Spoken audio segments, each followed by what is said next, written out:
Hey! All right, all of you out there. Who's ready for another manly, blood-pumping episode of Dub Talk? I know I sure am. But before we get started, there are a few things we need to cover first.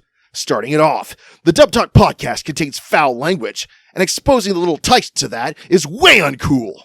Secondly, there are going to be lots of spoilers flying all over the place, so unless you've watched Gurren Lagann in its entirety, I think you better back off for now, buddy.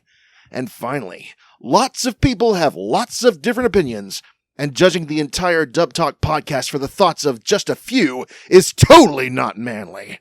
So now that that's over, let's get this started off right. Because having lots of voices doesn't make you great. It's the performances that touch your heart. They are the voices that will pierce the heavens. Remember, don't believe in yourself. Believe in me. Believe in the spaceman that believes in you.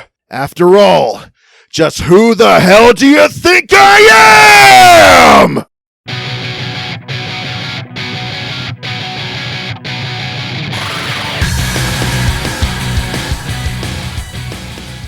Tonight, we will tell the tall tale of that legendary man who years ago took the world by storm with his drill, his robot, and the dream to someday pierce the very heavens.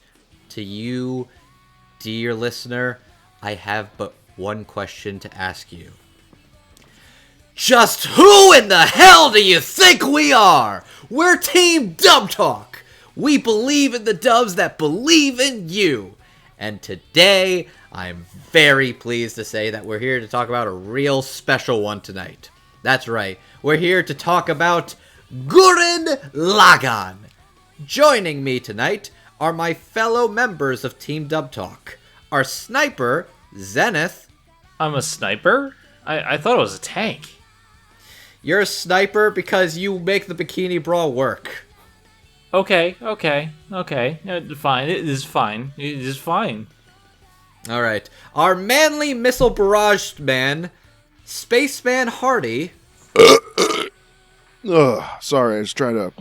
Got a little indigestion there. Lordy. I see you had some of Nia's cooking earlier. Oh, yeah. And we have our co-pilot of Gurren Lagann, Jet. I would say something witty, but it's like 10 o'clock at night, so... Okay, come on. Give me something, Jack. Give me something. I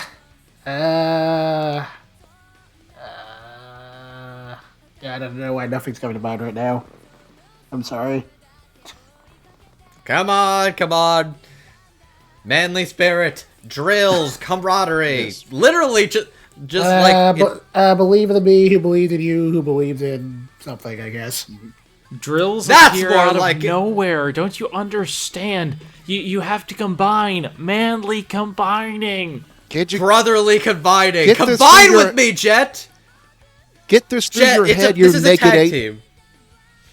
There we go. And with our members of our team, all that's left is your loyal, humble commander, Classy Spartan, otherwise known as Andrew the Retriever, the pilot of Lagaan. This fine crew is ready to get into gear, grab our drills, and take the universe by storm. This is Gurren Lagann. This episode is my personal choice for our Dub Talk 5th anniversary celebration. This is a show that is very near and dear to my heart for a lot of reasons, and I believe all of you are also very fond of this show as well, and I'm happy to have you here with me. Absolutely. What is a show? I do not understand this concept. I'd say first, we should at least set up what the hell Gurren Lagann is for those of you who are still, unfortunately, not watched the show. Here's a brief synopsis. Here's a brief synopsis courtesy of Anime Planet. Simon lives a boring life in the underground village of Jiha, where his main job day in and day out is to dig tunnels. His close friend Kamina, however, longs to bust out of their oppressive existence and reach the surface world where open skies and adventure await. One day, during his usual dig, Simon discovers a robot with a huge face buried amongst the rocks. No sooner has he shown Kamina his mysterious find when two beings from the surface crash land into Jiha village. One is a gun-toting woman calling herself Yoko, and the other is a terrifying mecha piloted by a Beastman. Seeing their chance to escape village drudgery, Kamina rallies Simon and Yoko to defeat the invader using their new robot, Lagaan. However, upon breaking out onto the surface world, Simon, Kamina, and Yoko encounter enemies more powerful than they could have envisioned. Their fight for adventure just turned into a war for survival of human race. Will their lust for freedom hold out against such terrible odds? This is how the story begins. And that's only the beginning. There's some things that happened in the show, I tell you what. We've made jokes about how much trigger shows had to escalate, and this show definitely started that trend. This is the original escalation and then some. Like, I would actually argue the escalation that Gurren Lagann goes to is quite literally... By the way, spoiler warning for the entirety of Gurren Lagann, plus some of the other movies at this point. This is the largest any anime has ever gone. I don't even think it can physically be matched how far this show goes. Actually, Asura's Wrath. Asura's Wrath. Okay, fine. Asura's Wrath. I've heard some stuff about Asura's Wrath. Asura's Wrath even goes a little bit bigger because, like, they start being bigger than galaxies. Andrew, the main character, punches out God. Yeah. Anyways, the biggest an anime has ever gone. How's that? Well, I mean, Asura's Wrath is the best anime game ever made. Now you're just being a bitch. Come on. Okay. Everybody gets one. Asura's Wrath is what you get when you take Gurren Lagann and mix it with Dragon's Lair. Yes. Okay, fair enough. Anyways, it's still a pretty goddamn insurmountable scope as far as escalation, which is definitely insane. I had a bit of a history with this particular show I want to share briefly before we get into the nitty-gritty of this. There was a period in my life, believe it or not, dear listeners, dear friends, where I kind of thought anime is kind of stupid. I was falling out of love with Dragon Ball Z, and at that point, wait, anime is stupid. Have you seen Puni Puni Poemi, my friend? I have not, but that doesn't really help the discussion right now. Yes, I was getting bored with anime, I was getting bored with Dragon Ball Z, and at that point, I was still actively following Bleach, and Bleach was the anime that almost killed my enjoyment for anime forever. Well, that makes sense. And I was just... Yeah, Bleach was kind of one of those, oh god, I fuck, this sucks. I can't. So I kind of started, like... At some point in YouTube, they had, like, some shows you could just watch on YouTube with ads, because that was the thing you could do back in the day. And I came across one on YouTube back in the day called Gurren Lagann, which I was curious about. I had heard pretty decent things about. And I started watching it. I was pretty invested in it. I was gripped. I was hooked. And then the finale, as it goes further and further, deeper, was genuinely one of the coolest, most, like, hype, unique, like, oh my god experiences of my life. And it made me realize, this is what anime is. This is what it can be. This is what it really can be when it reaches the peak. This is one of the coolest things I've ever seen in my life. Would you say when it reaches its zenith? No. Yeah, sure. When it reaches its zenith. Okay. I will not rule that one out, by the way. All I'm going to say is Gurren Lagann is special to me because it was a show that brought me back over to the weeb side in a big way. And I haven't really looked back since.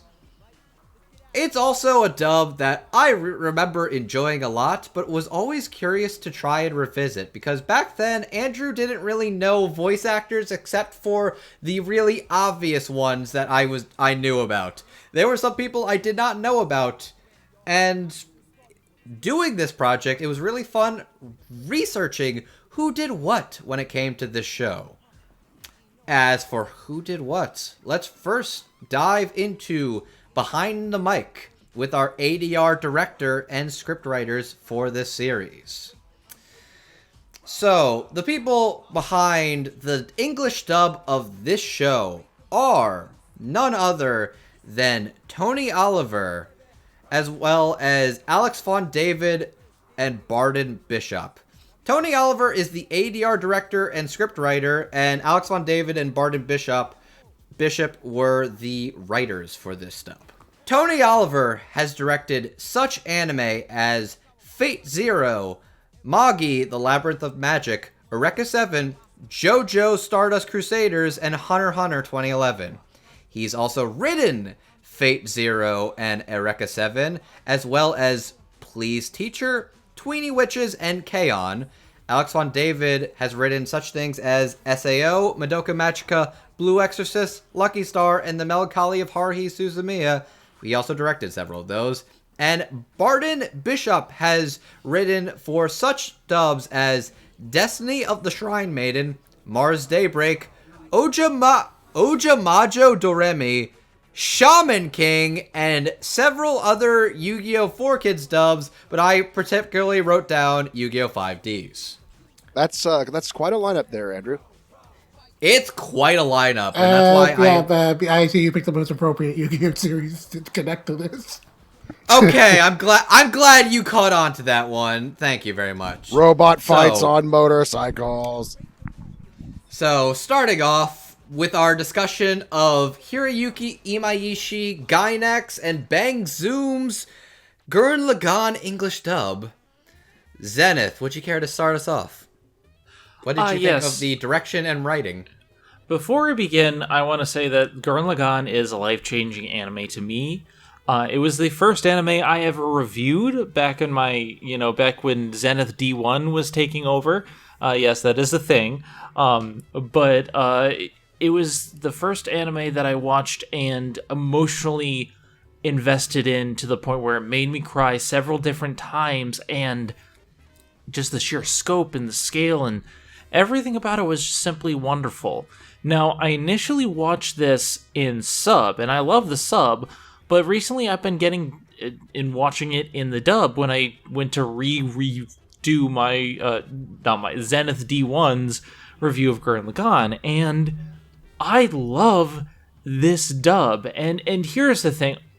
Dubs, for me, there's a very fine line between a dub that sounds super supernatural and a dub adding stuff in and keeping in tone with the original Japanese. This just ticks all of my boxes. This is one of those legendary dubs that it does everything I want it to be. And I would honestly put it up there with the likes of Blood Blockade Battlefront as one of the best dubs in the past few decades. Okay. Big fan, are you? You had noticed. Who the hell do you think I am? You're Zenith Warrior Princess. That's who you are. It's a rhetorical damn question. I'll say this, Zenith. Are you done? No. Yes. Okay. You've given me an idea for what to do for the ADR director-writer section of this.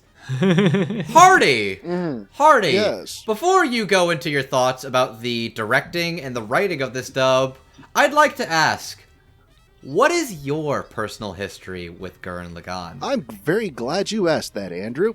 The first time I watched this was in English. I had no idea what it was until it came on cable television. I had only seen the ADV trailer on one of an old single disc release ADV films. This came out before ADV folded and they were still doing singles. and they initially had the rights to it. So I watched the trailer, and the trailer made it out to look like the single goofiest thing imaginable, like it was a comedy. Really? Yeah. Okay. Like, if you can ever look at the original ADV trailer for Gurren Lagann, it does not do it justice. I don't even know if I can find that stuff. Like, legitimately, only not till a few months ago did I even know that ADV was originally supposed to dub this. Yeah. No. Would it be included on the Blu-ray, do you think? No. No, it literally does not exist outside of, like, Okay. some people who have the original DVD. Andrew, I will tell you this. Tiffany Grant herself, the original voice of Yoko, and I'm not spoiling anything for the future, she said that only a few screeners were ever sent out. Only people like Mike Toole and other people in the anime industry actually own copies.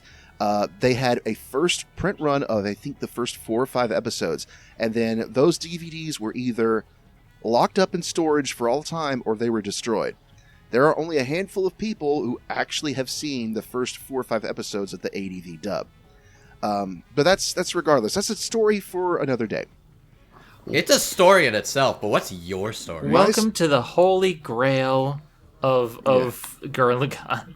I'm sorry. Yeah. Speaking of Tiffany Grant, look up the Evangelion AIDS PSA if you haven't already. Oh my god! God, you want to talk about lost media? Yeah. That apparently recently was uncovered. Yes, and I spoke with her directly about it, and she revealed all the sordid details. Would you believe there's a dirtier version that never got recorded? I'm gonna be honest, I do believe that, but there's only so much time in the world. But anyways, all right, I'm digressing. Okay, so I went into the series not knowing what it was, not having seen it subbed, because I don't think at the time legal subs like Crunchyroll even existed. So the only way you could watch the sub was through fan subs. But Sci-Fi had their Anime Monday like weekly stream where they would show a bunch of anime shows, and they announced that Gurren Lagann was going to be airing in English, and that was the way I watched it week to week. I would watch Gurren Lagann in English, having not watched it previously, and I'm like, every single week, this is the coolest thing I have ever seen. This is awesome. I love it. Excuse me, the beer's kicking in. Oh my god. Oh, there we go. Oh lordy. This is the beer that will pierce the heavens. This is the beer that will pierce my gut. But no, I just, at the time, I know there was a lot of people talking, oh, this actor is not that great. Oh, this actor pales in comparison to the Japanese. I'm like, this is freaking cool. How can you not enjoy this? And then I remember getting to the halfway point right before the recap episode, and then waiting patiently for the next episode of Gurren Lagann to come on. And then it was an episode of Read or Die, and I'm like, no. Where's Gurren Lagann? I want Gurren Lagann. Why isn't it here? They had delayed the second half until somewhere later in the year, and I was like going through withdrawals.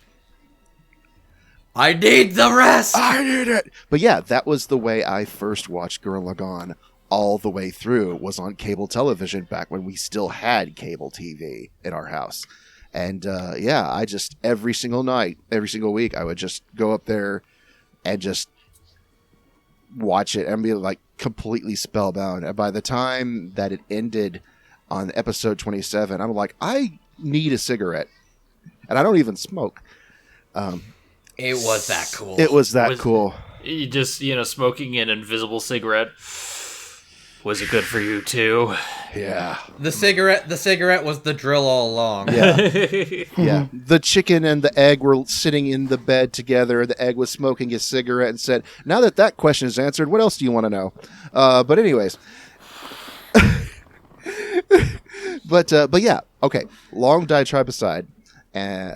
My thoughts on the ADR direction and script writing of this show. The first few episodes were kind of rough. Not gonna lie. Okay. Yeah, not gonna lie. There are a few actors in this show that started out pretty bland and flat in a show that's supposed to be so exuberant and over the top and boisterous. I feel like the first few episodes were a little bit weak on the English side. As the show matured and spiraled out, pun intended, it evolved. It grew, and it got better as it went along. And Would so, you say that might be part of the point? I mean, that kind of is how things went naturally, and it's very fitting that, given the show's subject matter, that it proceeded to do that. But yeah, no, I think Tony Oliver is a great director. Alex is a great writer. I'm not too familiar with Bishop, but I should probably clarify that Alex himself only writ, I think, maybe 2 to 3 episodes. Barden writ, Alex only did like 2 to 3 episodes of the show. Barden did 11, and Tony did the other 16. Okay, that explains things. Yeah, I think they did a really good job. Maybe a little bit too much language, but given the over the topness of the show and the fact that they didn't go too vulgar, I can kind of appreciate that. So yeah, I'm the one who wanted this episode to be short. My long diatribe over, I think they did a really good job. This drill's gonna go all the way, baby, all the way. And now, Jet, the drill is yours, my friend. What is your story, and what are your thoughts? Trying to think. For me, I first discovered Gurren Lagann back in college. Not through watching it, but because I had a roommate who was into anime. So I kept hearing it. I kept overhearing him watching fan subs of it. I was like, okay, this seems kind of interesting. And like sometimes I would watch fan sub stuff from him every now and then. So eventually I decided to check it out on my own because he was like on episode 13 or something. So I discovered the show was on Netflix, and I think this was back when Bandai was still around. So I think Bandai still had it back then. So I was like, oh, okay, sure, all 27 episodes are up. So I went through the whole thing. I was like, oh, wow, this is really cool. And yeah, that's kind of my story. Getting into my thoughts on the dub. Tony Oliver is probably one of my favorite directors at Bang Zoom these days, and his work is usually very consistent. But I wasn't always a fan of his work. Specifically back in like the Neon Alley days with stuff like Nura Rise of the Yokai Clan or Season 1 of Magi, I found a lot of his work to be kind of hit or miss, especially when it came to like really loud action shows. So combining that with the fact that this dub was like generally not that well received back then, I definitely didn't hear it talked about as much as, some of the other dubs from that era, like, say Code Geass or something. I wasn't really expecting the voice direction here to hold up that well. But to my surprise, not only did the voice direction hold up, it's honestly up there with some of Tony Oliver's best work on JoJo's. I'll agree with Hardy that I think like the first maybe couple of episodes sound a little rough around the edges, and it takes a little bit for some of the actors to find their groove, but once they do, it's definitely a lot of fun to listen to. And the more the show escalates, so do the quality of the performances. And by the time we get to the final arc of the show, it's honestly right up there with the Kill la Kill dub in terms of just like pure quality ham. Kill la Kill is also a show directed by Mr. Imaishi, and they are both very similar. Yeah. In some regards. Nudist beach. I'm not going to argue which one is better or worse. I'm just going to say they're both awesome and goddamn worth your time. Yeah. They're different perspectives. Yeah. I also really like the dub script. While it isn't quite as much as you might expect from an action show with a lot of this one, and especially knowing one of the writers did work at 4Kids, because I have been revisiting the Shaman King dub again, and that's definitely very punchy. This definitely strikes a really good balance between being faithful to the material and, letting the characters be crude every once in a while, especially with Kamina and Kiton. I also appreciate that even though this show had 3 separate and active writers, it all felt like it was coming from the same person. And Tony Oliver did a really good job of just keeping everything consistent, so yeah, the dub holds up really well on a technical end, and honestly a lot more than I was expecting it to. I will definitely say I also feel this is a dub that is really under-criminally talked about, and it is really, really up there. Like, I understand for many people, the Japanese language track is very iconic for the show, but honestly, to me, so is the English.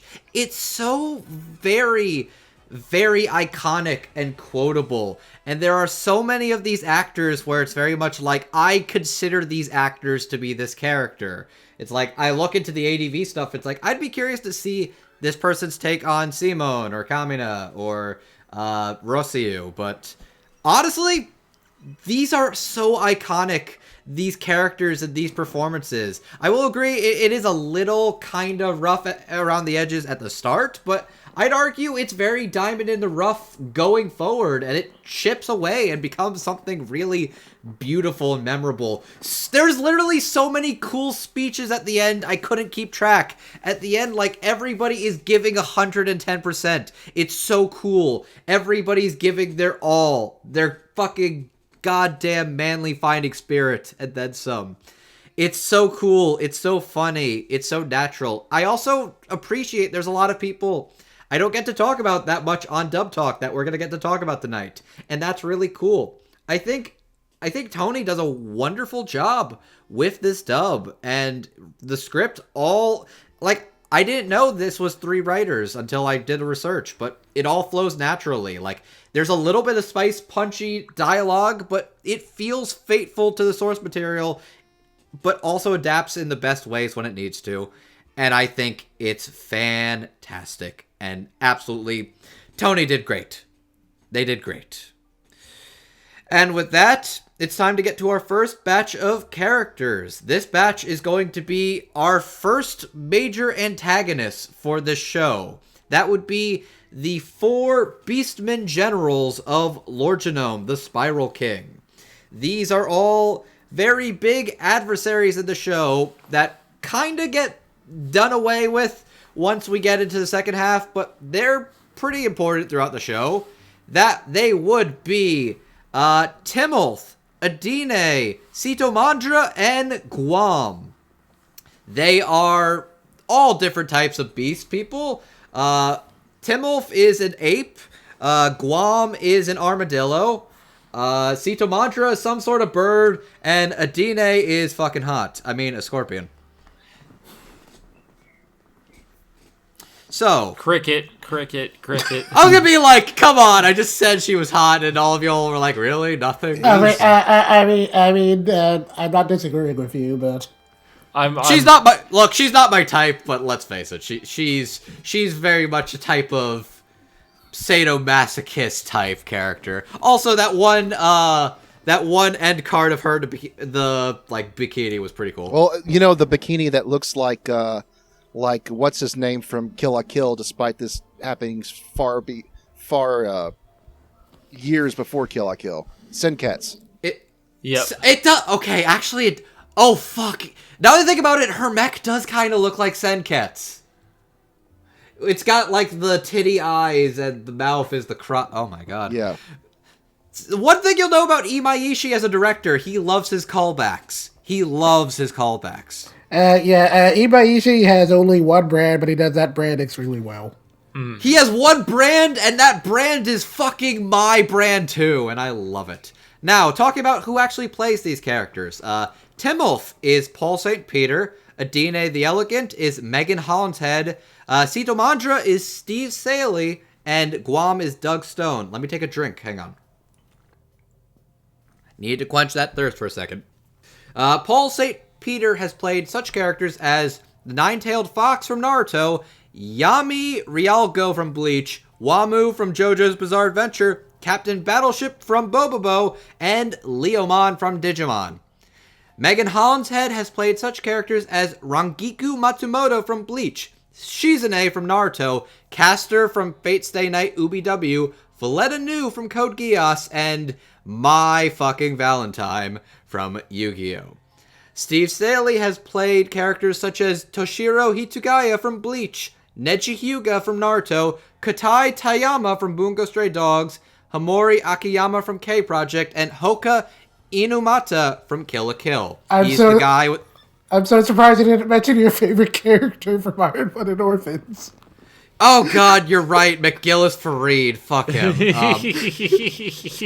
Anyways, Either way, look, there's a lot of characters some of these actors have done. I had to pick out little favorites.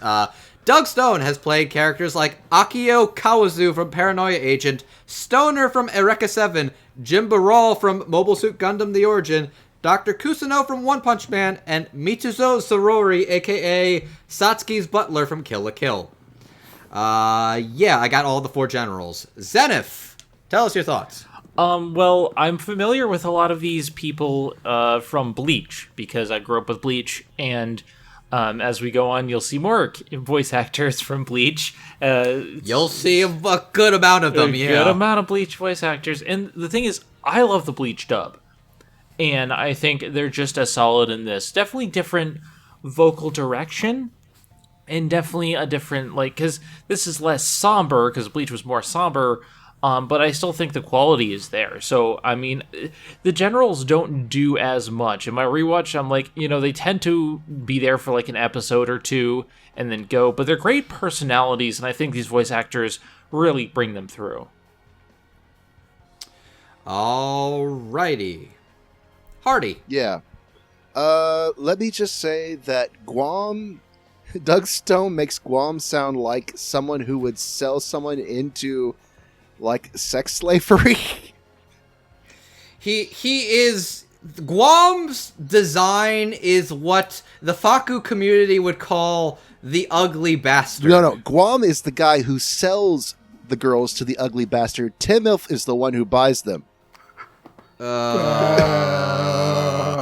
You're not even wrong. That's why I hate that you're saying this. Continue. Yeah. I don't want to think about that. Don't think about it. I thought about it.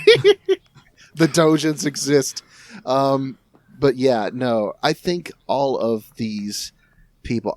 my personal favorite's probably Megan as Adine, because you get to watch her just have this sort of psycho meltdown when she's having to deal with Nia, because you can tell she absolutely cannot stand her, and she goes full bitch switch, and it's wonderful. I think here's a fun fact actually about Adine I found out from The Secrets of Gurren Lagann. The reason those two apparently know each other, according to the creators at a panel, is that apparently they played volleyball together. Really? Okay. Yeah. Adine. Yeah. Yeah, why did Adine seem so familiar with Nia? Adine used to play beach volleyball with Nia. I'm going to say some other fun facts from this article throughout the night. Right. Expect those. But anyways, keeping things short and simple, I think each one of these actors brought their own amount of sleaze and arrogance and at the moment of their defeat, just sort of this complete and utter, despair that was rather delightful to watch. So, yeah. All right. Jet, your thoughts. Okay, starting with Paul St. Peter Siebold, I thought he was a lot of fun. It's kind of hard to disassociate Paul St. Peter from Leomon whenever he goes that gruff with his voice, and Siebold definitely said about as long as the average Leomon does. But he definitely matched the level of energy needed for that character, and it definitely sounded very confident and intimidating for the one episode he stuck around for. Wish I had a little more to say than that, but again, he died very quickly, so he didn't really leave that much of an impression. Steve Staley and Sita Madra. I had also kind of forgotten Steve Staley was even in this time, which kind of makes his casting in Kill la Kill a little more clever in hindsight. But anyway, he does a really good job of striking a balance between, making the character sound very snide and pompous, while also not being afraid to channels in her head whenever things start going very badly for him. And there weren't a ton of setup moments for him, but I definitely found the performance pretty fun all the same. What did stand out to me a little more was definitely Doug Stone as Guam, both for the performance itself and also because, as you'll see a little later, he was the most notable instance of double casting in this show. To his credit, he does a pretty good job of distinguishing Guam from the other character he plays. And even compared to the other generals, he definitely makes Guam come off as a total slimeball. The whole thing with taking advantage of Kiton by baiting him with villains of girls from this ugly yet beautiful world was pretty funny. And as the one person here who has seen this show, I am obligated to note that reference because that is an earlier Gynax show. And I was Wait, what? It's like, so you remember the bit where Guam baits Kiton with like a village of beautiful girls? Wait a second, Yeah. that's where they're from? Because I watched that. Yeah. Those character designs are like ripped straight from This Ugly Yet Beautiful World. Wow. Really? Okay. It's just like Okay, the Evangelion girls in the bathhouse. Okay, the Evangelion girls were unmistakable in the bathhouse. I could tell those a mile away. I could not, but then again, I have never seen Ava. Well, you got time. Yeah. Anyways, you got time. Yeah. So yeah. Yeah. So yeah, that's a thing. But anyway, that bit where he tells me about how her father only sees her as a doll to be discarded was kind of messed up, and Doug's delivery there was so slime-tastic that I eagerly waited seeing this guy get punched in the face, and I was definitely pretty happy when he finally got some good comeuppance. Speaking of said comeuppance, Doug's delivery during the bit where Guam kind of spins out of control was also pretty funny, and out of all the general's deaths, it was definitely the most memorable. But like Hardy, my standout here would probably be Megan Hollingshead as Anine because, well, it's Megan Hollingshead. She's always been pretty good at playing haughty and sultry female villains, and her performance as Anine definitely channels that in spades. When she's first introduced, she seems very calm and collected while talking to the Spiral King. But as soon as she's in the room with anyone else, he lets her real color show, and she's not afraid to talk down to anyone, even Nia. She is a scorpion. She will sting you whenever she gets a chance. It's her nature. Yeah. And my personal favorite scene of hers is definitely the bit where, like, Nia asks to take her back to the capital, and Nia is just having absolutely none of that. And it's delightfully hot. I definitely like how well she bounces off a Viral's actor who, tries to maintain his pride as a warrior even when she's just putting him through the ringer constantly. Oh, she just smacks him, like, so much as he's asking him questions. I'm like, rude. Let him get a sentence out. Fuck. Yeah. It really makes me wish Megan Hollingshead was still working in anime dubs on a regular since her voice is very distinct. But on the whole, I found all four of these performances being pretty good. Okay, starting off. It's ironic that Timmel has the least impression of these four, despite objectively making the biggest story mark in the series. Like, that's the thing that always gets me, is like, Timmel is the least memorable of these characters. He does the biggest thing in the show at that point. The Sky Fortress, right? Yeah. No. Let's. No, not the Sky Fortress, the other Fortress. thing. He is Daigunzen, which becomes Daiguren. He's that guy who does that thing to that character. Right. I see. The thing is, I'm very bad with names. We're talking about Gorilla Dude. Okay, Andrew, you don't need to allude to things here. I mean, I know. I just want to get to it later because that's we will talk about it. Okay. Anyways, look, Timmel's a good old gruff. He's a good old gruff monkey man, and Paul State Reader does a great job. He's already dead. Moving on. Sidomandra, Steve Staley. I did not know this was Neji Hyuga as Steve Staley when I first watched it. I'm like, he does sound familiar, but he's so haughty and like kind of snotty, but also a bit of a sassy bitch too. You know, he should have seen his defeat coming. If only he'd used the Byakugan. Oh, God, fucking. Oh, it's gonna be like this all night. Okay. Anyways, no. But he does a great job. He's a very two-faced little cockhead, but he does a good job with the stuff he's working with. Steve is great. Doug Stone is very slimy and methodical. Sounds old and distinguished, but he does a really good job sounding like this slimy old gruff guy who's willing to do whatever he must for his king. And as a fun fact, he is in fact the eldest of the four Beastmen. He's been with the Spiral King for a long time because, as a fun fact from one of the parallel works, which were basically a series of music videos released alongside the compilation Gurren Lagann movies, Guam was basically Lord Genome's Buta. Huh. He was the little animal on his shoulder. Yeah, he grew up into a fat, ugly bastard, though. This is what happens when you stop evolution, folks. Anyway, it's like that one quote from The Simpsons. The older they are, the cuter they ain't. But yeah, no, Doug does a good job, but the definite standout is Megan Hollandhead as Adide, who is this very, she's this very snotty, uptight, holier-than-thou, evil lady. She is so, villainous and poisonous, and she is great. She is delightful. It is fun watching her interact with Nia, who is so cute and calm and tough, but also kind of, she's acting like a snotty bitch. And it's great watching her be overconfident, and then her finally biting it in the end is ah. But no, she was a fun villain, and I think Megan Hollandhead is great. And now, with that out of the way, it's time to move on to another group of characters. It is time to talk about Kyo, Kinon, and Kiol, also known as... Fangirls. No. The Black Siblings. It probably sounded better in Japanese. It probably sounded a lot better in Japanese, yeah. Yeah, I don't know. It's just the way they pronounce it. Sometimes I couldn't tell if they were saying black siblings or blog siblings. I feel like if they said, blood siblings, it's I guess that's redundant, but it's still just hearing, the Black Siblings. I'm okay. I know what you're going for, but it's still weird. They should have just said the Hyuga siblings.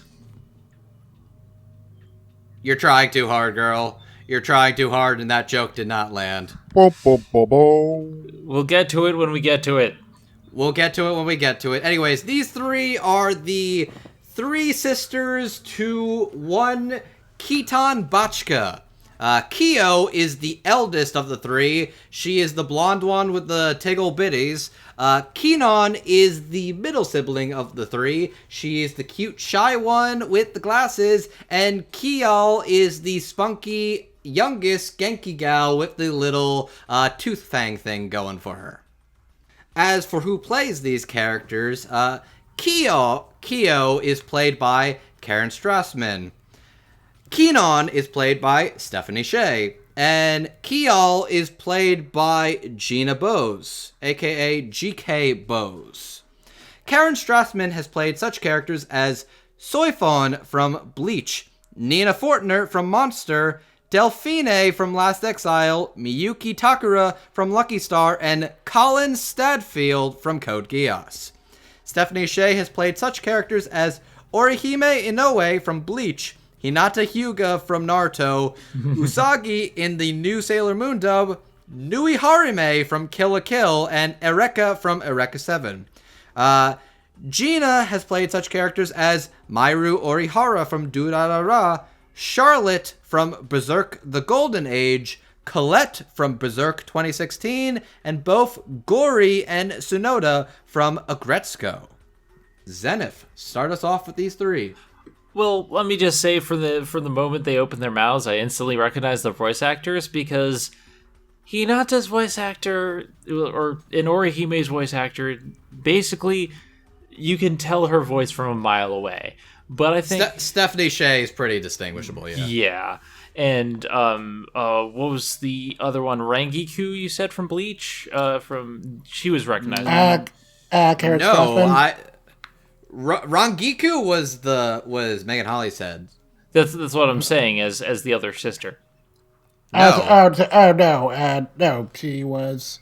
Karen Strassman was Soifon. Soifon, okay. All I'm saying is these are distinctive voice actors. I recognize their voices from the moment they walked into this building. I looked at them and I said, that's that person. I don't know your name, but I recognize that voice. And I think that can be said about these 3. And I think that really works because the Kia siblings, I'm not going to use the other term.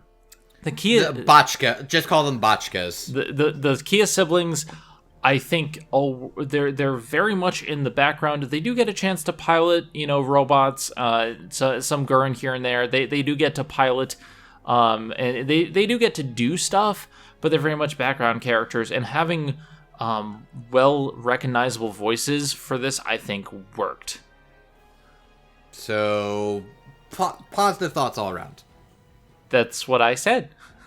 Cool. Artie, Yeah. what did you think about these three siblings? I think they sort of faded into the background for the most part. I mean, there are times to where the blonde and her little sister will get to fight, and the middle one will just stay. I could never guess their names. I'm sorry.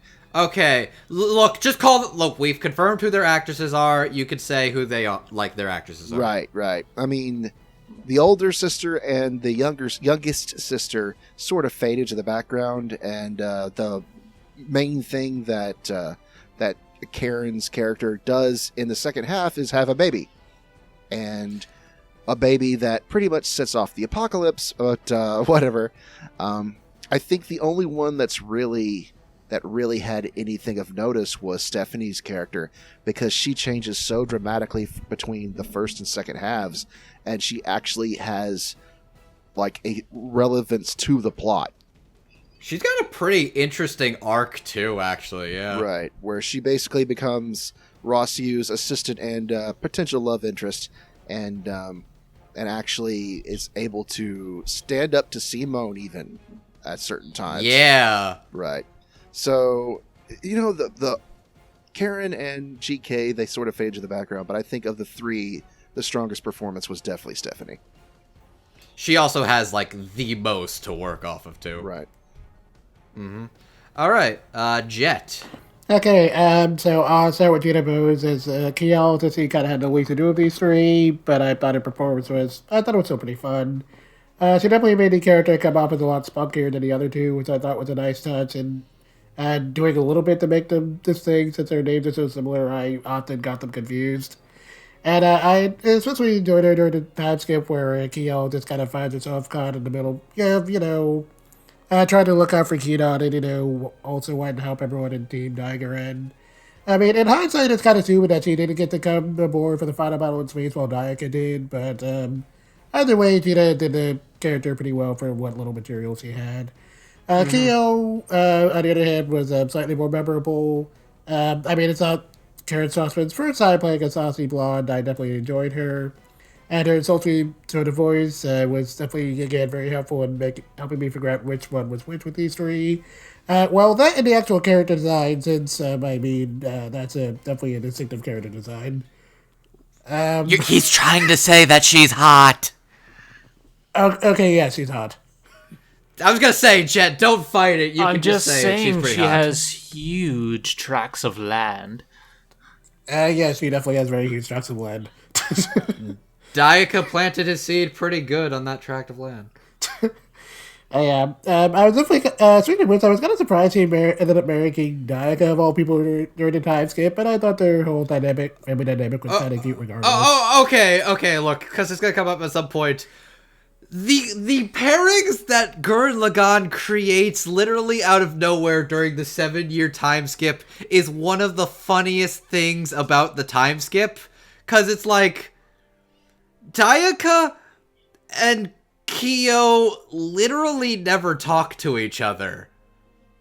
7 years later, they hitch and get married and have a kid. It's off-screen character development. You don't see it, but it's there. It's there, but it's still funny to me to point out. It's like how the really cute... We're not going to talk about these two characters. It's like how the really cute mechanic girl, played by Laura Bailey, shacks up with the one shaved, bald-headed guy played by Keith Stoverseed. It's like, you two literally never interacted, but also your kids are adorable. And one of their kids looks like that one girl from the musical episode of Space Dandy.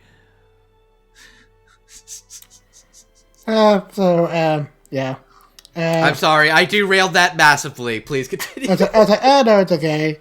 Anyway, getting back on track, the standout was definitely Stephanie Shea as Kinon because, she's kind of in the background more compared to the other two for the first half of the show.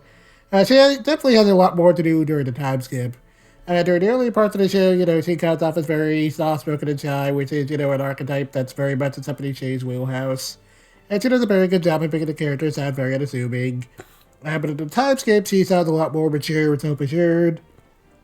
and Sephine's overall tone of voice makes that contrast feel very immediate and distinct.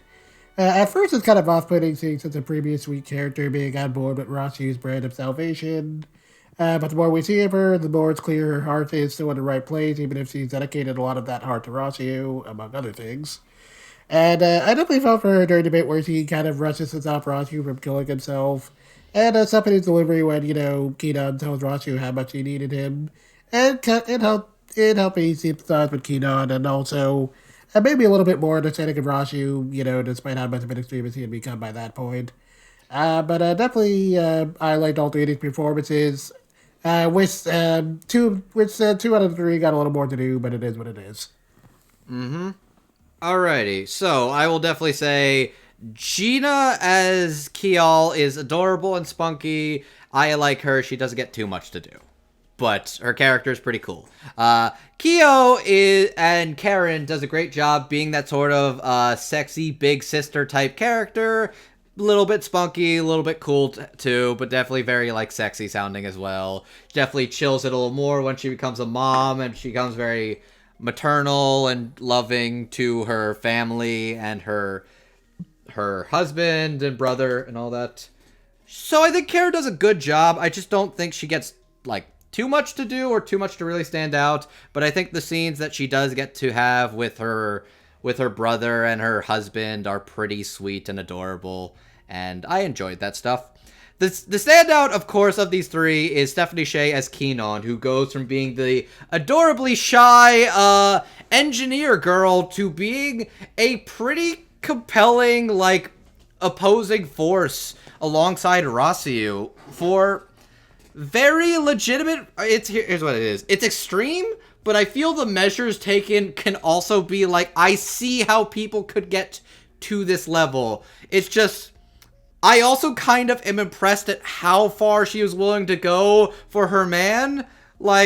Okay, legit girl, you strapped yourself to a bomb for your guy to make sure Simon didn't get away. I get what you're going for, but that's a step a bit much. I think Kiton was right to be pissed, but I also felt for her when she was trying to speak up for Rasu as well. She was trying to chase after him, make sure he understood her, and that wanted to let him know that he needed her.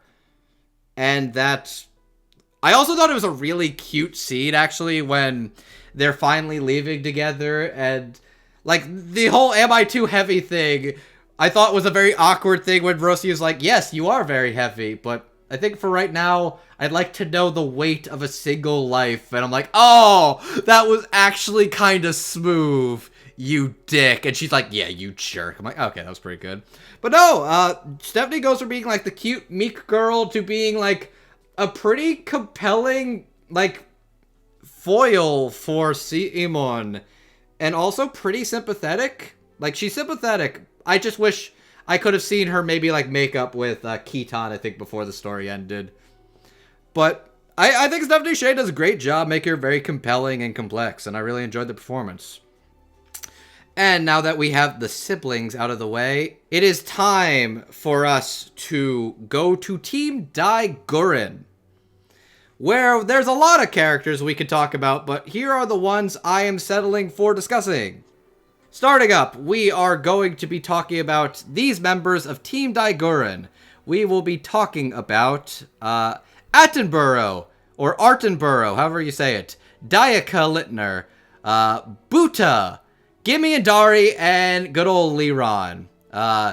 Artenborough, he shoots missiles, that's his thing. He's also got big lips. Dayaka is one of the original members from Littner Village. He shacks up with one of these... Oh, God, I forgot her name already. I'm sorry. Kyo! God, they were very similar. Gibby and Dari, they're kids from Adai Village that got kicked out and then grew up to become pilots of their own. Buta is an adorable pigmo, and Liron is... He's a very reliable character who is a very dated joke. Going into who plays these characters is... Artenborough is played by Derek Stephen Prince, who has played such characters as Shino Aburame from Naruto, Uryu Ishida from Bleach, and Iggy from JoJo's Bizarre Adventure. Dayaka is played by Doug Stone, who has played all of the characters that I discussed in the Guam section. Buta is played by Julianne Taylor, who has played such characters as Yui Ne-san from Lucky Star, Millie Ashford from Code Geass, and Taiga Fujimura from All of Fate Stay Night. Dari is played by Mela Lee, who has played such characters as Erika Karasawa from Durarara, Rena Ryugyu from Higurashi, and Rin Tosaka from Fate Stay Night UBW. Gimme is played by Brienne Sidal, who has played such characters as Tsukasa from Dot Hack Sign, Kunikita from The Melancholy of Haruhi Suzumiya, and Jim Hawkins from The Outlaw Star. And Liron is played by the one and only Stephen J. Blum, aka, yes, that's Steve Blum, who has played such characters like Darcia III from Wolf's Rain, Eikichi Onizuka from Great Teacher Onizuka, and Orochimaru from Naruto. Zen, start us off, will you? Well, I don't really have much to talk about with a lot of these characters. Boot is a pig mole. Good job. Dayaka, I like how soft-spoken that they made the character. Edinburgh, I think it was a decent job with the character, although he doesn't really do much. He's high-pitched and he shoots stuff, so that's his character. Gimme and Dari don't really get a lot to do until the second half, but let's talk about Liron, okay? Stephen Bloom as Liron is the best thing about this.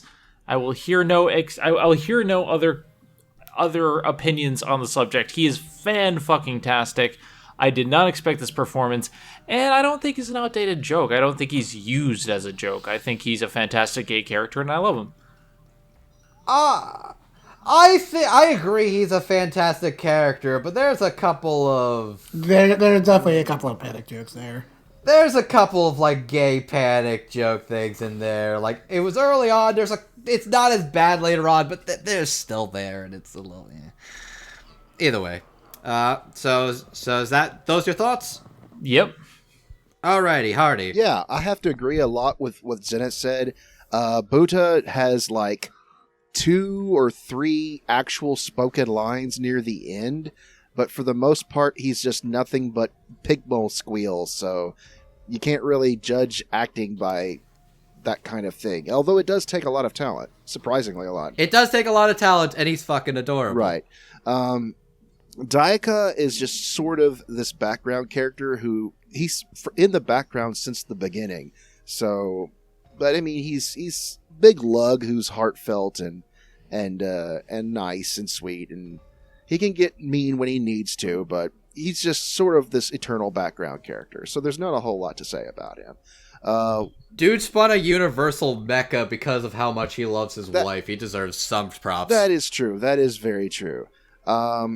Who else? Ottenborough just shouts. That's his entire demeanor.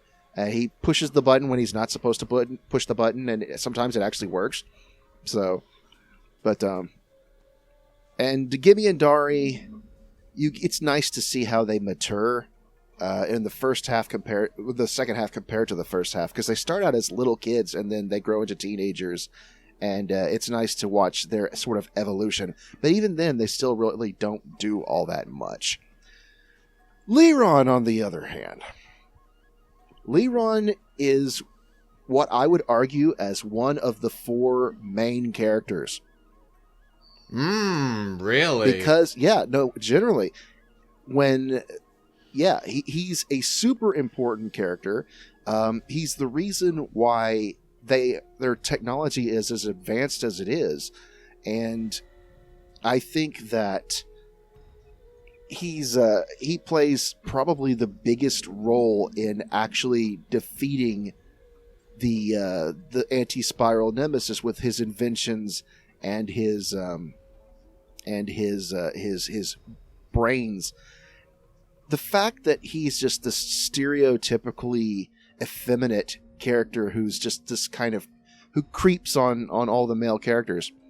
It is kind of it's a very dated joke, obviously, but the fact that Steve Bloom can play this kind of voice, it's something. It's just nothing else I've ever heard from Steve Bloom. And my thoughts on the character aside, anyone's thoughts on the character aside, it's still a really, really well done and hilarious performance.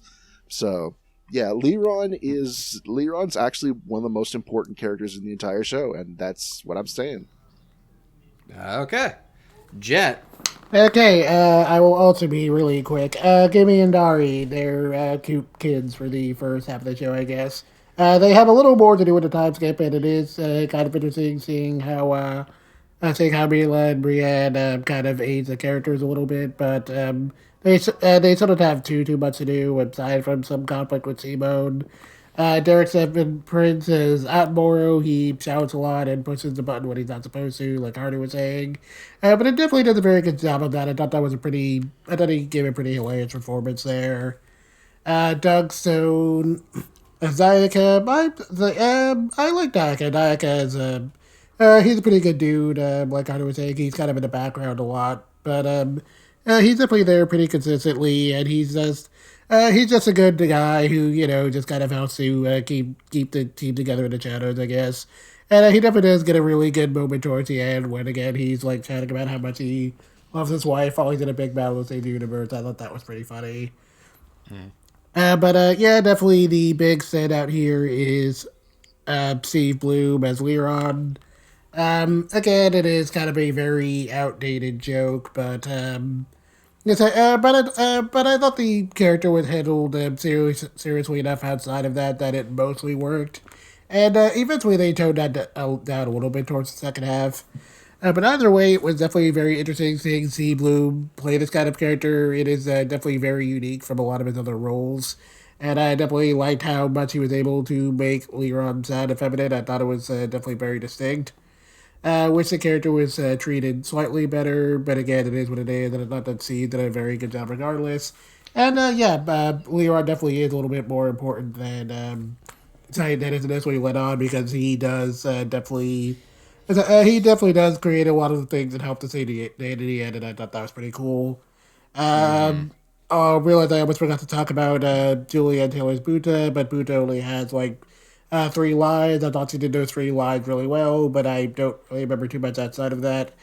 She did do very good in Pigmo schools, though. And boy. And yeah, I'm done. All right, so I will start with Julianne Taylor as Buta because the underappreciated thing is animal noises are a very good skill to have, and if you can do it, it is very good to do it. There's just not much to talk about on a Dub Talk episode with animal noises. I just wanted to bring it up because Buta's a fucking bro goddamn champ. He deserves respect too, because he basically was Yoko's emotional support for when she hopped into the cockpit of Gurren for the first time after Kamina's death. Buta decided not to go with Simone. Buta went in with Yoko because he's there for her, and also it's adorable how he just like flops around in there. It's like, aww. It's also but also aww. But yeah, no, Julianne's great. I thought we were gonna see a little more of the actual human form of Buta, because they actually foreshadowed it in episode 1, but that one kind of got left to the wayside. But it's what it is. Arteburo. Derek Stephen Prince is extremely loud and hyperactive, and god, that boy needs a chill pill, but he hits the button all the times, and he's good at hitting the button. I wish him well. He'd probably do good in Pachinko. Arteburo, unsung missile man. I love him. Doug Stone as Dayaka. As we mentioned, he's also Guam, but he sounds distinctly different from Guam as well. He's very much a background character, but he's a background character who's consistent throughout the show. He has some decent depth in the second half. He's wants to be there for his family, but he also really wants to join the team on their final battle. And when he gets a chance to go, he gets very emotional. It's like, thank you, I have the best life in the world. And it's adorable when he gets his big moment in Tengen Toppa, and it's fucking great. He does a good job with it. Gibby and Dari. I do think it is really interesting to see Mela and Brienne age these characters up. We really do not get a chance to talk about Brienne Sadal on this show, and I feel it's really worth noting that she does a good job doing this spiky little kid voice and doing a really good teenage boy voice as well. It's basically just older Older Dari is pretty much Jim Hawkins, which is kind of what I expected, but it's great. Mela also does a good job sounding like the quiet, spunky fighter pilot girl as well. They both do a great job, and they both grow up to be really respectable galactic pilots. Good for them. Dari is the one who gets the drill at the end, by the way. That's worth noting. I also noticed on my rewatch, one of Yoko's students was also a pilot at the end, too, which I thought that was a neat little touch. Brian does a great job sounding like the spunky teenage boy. Mela as the teenage girl. The true standout is Steve Bloom as Liron, because holy shit, Steve Bloom. I really don't know any other characters that sound like this aside from maybe Orochimaru. And even though Orochimaru isn't this extravagant, he is this goofy, weird character. But honestly, Liron is kind of a badass. Liron legitimately deserves more respect from people and from the show itself. Because he is the tech. He is the guy that makes some shit happen. He makes the calculations. He makes the adjustments. He figured out how to take on the Mugen. He figured out how to travel through the universe. He's really a fucking champ. Stop. Like I said, the worst parts are probably like when he does the whole like panic jokes, which it's kind of shitty. It's still kind of shitty, but he's a pretty cool character. He's there at the end with President Rossiu. He's a champ. Also, here's another fun little thing from Secrets of Gurren Lagann Answered. Does Liron ever age? They ask. It looks that way because you're looking at him from a distance. If you get closer, you'll see that he has small wrinkles. And he's that technologically talented. If he could do maintenance on mecha, he could do maintenance on his own face. So yes, Liron does age. He's just very good at hiding it. But no, Steve Bloom as Liron does a phenomenal job. And I think, despite some things that the show does with this character, Liron's a fucking mecha champ, and he deserves your respect and attention. One thing I will say in regards to that, I will agree with you that the gay panic jokes are a little bit outdated. The thing I like about Liron, though, he's confident in his gayness. He doesn't care what anyone thinks. And he's loud and proud, yeah. He's loud and proud, and I think that's what drew me away from the gay panic stuff. Because I, normally would be upset with it, but it's more like he doesn't care how he's depicted. He is himself, and he's fine with that. And I think that's part of the message of the show, too. Fair enough. I mean, yeah, there are problems, but I'm just saying. You're saying no. He believes in the gay that believes in him? Exactly, and the gay is directed towards machines most of the time, too. Yep. Okay, I was going to make a bad joke there, but I'm going to opt not to. He pushes the buttons and knobs and levers. No, I was going to say he gives the drill a nice manly twist. Okay, you know what? That's really good. I'll give you that. I'm actually surprised that one was actually a good joke. Okay. I made many bad jokes. He does do it. Okay, look, yeah. Anyways, look, he'll find a nice alien boy in the future. I can tell you what. Anyways, what the fuck were we talking about? All right, Gurren Lagann. Now it is time to move on to what are essentially the central antagonists for Part 1 and Part 2 of the series, respectively. We will be talking about Lord Janome and the Anti-Spiral. Lord Janome is the antagonist for the first half of the series, who is effectively who the humans are trying to take the surface back from because he rules it with an iron fist, alongside his Beastmen that subjugate humanity. The Anti-Spiral is similar, except all of the Spiral races across the galaxy. The Anti-Spiral is basically a collective that stopped existing? They stopped evolving so that they would never become the Spiral Menace, which would destroy the universe. Playing both of these people, Lord Janome is played by Jameson Price, and the Anti-Spiral is played by Dave Mallow. Jameson Price has played such characters as Albert Maverick from Tiger and Bunny, Yasutora Sato aka Chad from Bleach, Dreyfus from Seven Deadly Sins, Yukichi Fukuzawa from Bunko Stray Dogs, and the king himself, because Lord Janome is also a king and a warrior, and so too is Ryder, aka Iskandar from Fate Zero. The anti-spiral is played by Dave Mallow, who has played such characters as Goto from Hunter x Hunter, Straits from JoJo's Bizarre Adventure, Anjumon from Digimon, and Commander Amuro from another Gynax series, Fooly Cooly. Zenith, would you care to start us off? I think they both did a really great job, but one thing I want to point out is I think Lord Genome steals the show. He steals the first half of the show, and it's like, this is Chad from Bleach, and he's playing the villain, and that's normally something that you wouldn't think, because Chad is very soft-spoken, but he has this guttural growl, and when he just, like, rips the arms off Gurren, and he revels in it, like, he feels like this character. I think Lord Genome is the standout voice actor in this pair. Anti-Spiral does great, don't get me wrong, but Lord Genome is just so much more menacing. I love it. Okay. Hardy. I have to agree that Lord Genome is definitely Jameson Price at his most Jameson Price-ness. When you compare him to someone like Ryder, he's not as exuberant. He's sort of got more menacing and more just, what is it? Menacing and just not devious, but just got this air of just... He's got this air of, like... he is threatening. Right. He is very like threatening. You are genuinely afraid of this man. And he is a dangerous warrior.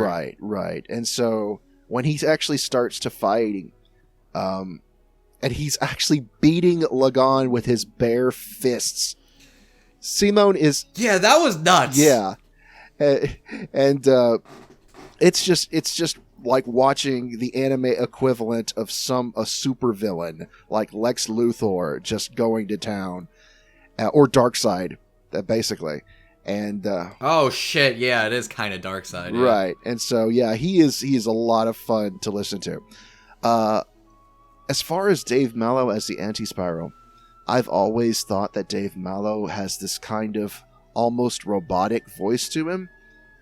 And I think that it's a perfect fit in this case to the anti-spiral's very melatonin, coldness. Yes, there's no feeling there at all. Like, it's just the most deadpan, serious, I'm going to tell you how I'm going to kill you, and this is how things must be, sort of thing. And while I would be critical of that in other roles, I think it works perfectly here. So I think, yeah, this is one of the best, most appropriate characters that Dave Mallow has ever played. I would also say that while he is robotic for most of this, he gets to do some things in that final episode. Too. Yeah, oh boy, he does. Okay, so I guess I'll go. So I'll also start with Jameson Price and Lord Genome. Generally, there tend to be two camps of Jameson Price performances. You get either Ryder, which is, really gruff and loud, or you get Albert Maverick, where he's, like, very smooth, but also a little sinister. And to my surprise, while rewatching this, Lord Genome actually falls a little closer into the second camp, which is kind of surprising given how loud the show is in general, but it definitely works. While Jameson's performance isn't super gruff and booming at first, he gives Lord Genome, a very regal air to him that makes it clear that he's used to running things. And he has just enough casual menace to his tone that it's just as clear why no one ever really dares to cross him, and he definitely doesn't tolerate being talked back to. And I definitely just dug how much sheer arrogance oozed from Jameson in basically every scene he was in. But of course, when Simone comes knocking and Lord Genome gets reduced to a head because, this is Trigger, so why the heck not? The performance... Technically, it's Proto-Trigger, but... okay, well, yeah, Proto-Trigger, but you get the idea. The performance gets a little more subdued, and as Lord Genome, regains his persona as a spiral warrior, his tone gets a little more heroic, And by the time we get to the final battle, he's basically just anti-hero rider, and I'm definitely here for that. He's a drill with a head. Yeah. I'd say he was forgiven maybe a little too easily, but at the same time, he's literally just a head now, so he gets rid of the whole that he can do. And either way, Jameson was definitely a lot of fun. As for Dave Mallow, oh boy. So I've heard Dave Mallow on quite a few things over the years, from JoJo to Hunter x Hunter. But no matter what I hear of him, and no matter how long it's been since I first watched this, I just can't associate him with anything other than the anti-spiral. For one thing, his voice is really distinct, and I just definitely dug his overall tone. In that, it seems incredibly monotone, but in a way that's very frightening rather than off-putting. And there's just something kind of sinister about it. And, like, the anti-spiral is just, one being devoid of all hope, and one who's kind of, detached themselves from emotion, and you can definitely hear that in Dave's performance. And he really sells the anti-spiral as somebody who just believes they're operating on pure logic, and, has a very condescending towards all these loud idiots who want to destroy the universe because they just can't stop relying on spiral power. It reminds me that I just saw like a very recent meme about that I thought was really funny, where it's like, no, stop, you're going to stop, you're going to cause a spiral into the universe. It's like, aha, drill goes burr.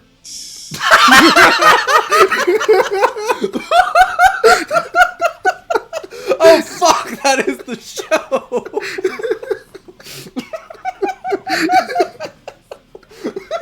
I don't even know why that meme is so funny. It's just somebody just being like, haha, drill goes burr, just, oh my god. Yeah.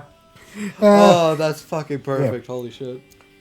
So while he's definitely monotone for a lot of the time, when Team Nakagawa continues to defy the odds, you see more and more anger kind of coming from the anti-spiral, and by the time, both sides get to duke it out, Dave definitely gets as loud and hammy as the rest of the cast, as he, just kind of refuses to accept the possibility that he's wrong. And it was definitely a really memorable performance. I would also probably, never be able to disassociate Dave with this. If he's going to be tied to any one performance forever, I'm definitely glad it was this one. It's a pretty good one, yeah.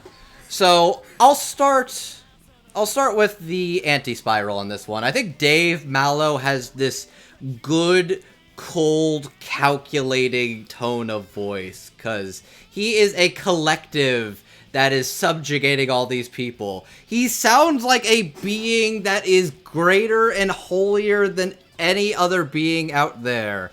And it is just so cold, dark, and creepy. And also just the anti-spiral's design is so interesting. I remember, like, the first time he shows up is when we are staring at, like, a happy like a Nia who is hopeful that she'll be rescued. And then he just pops out from the side. I'm like, oh, God, hello.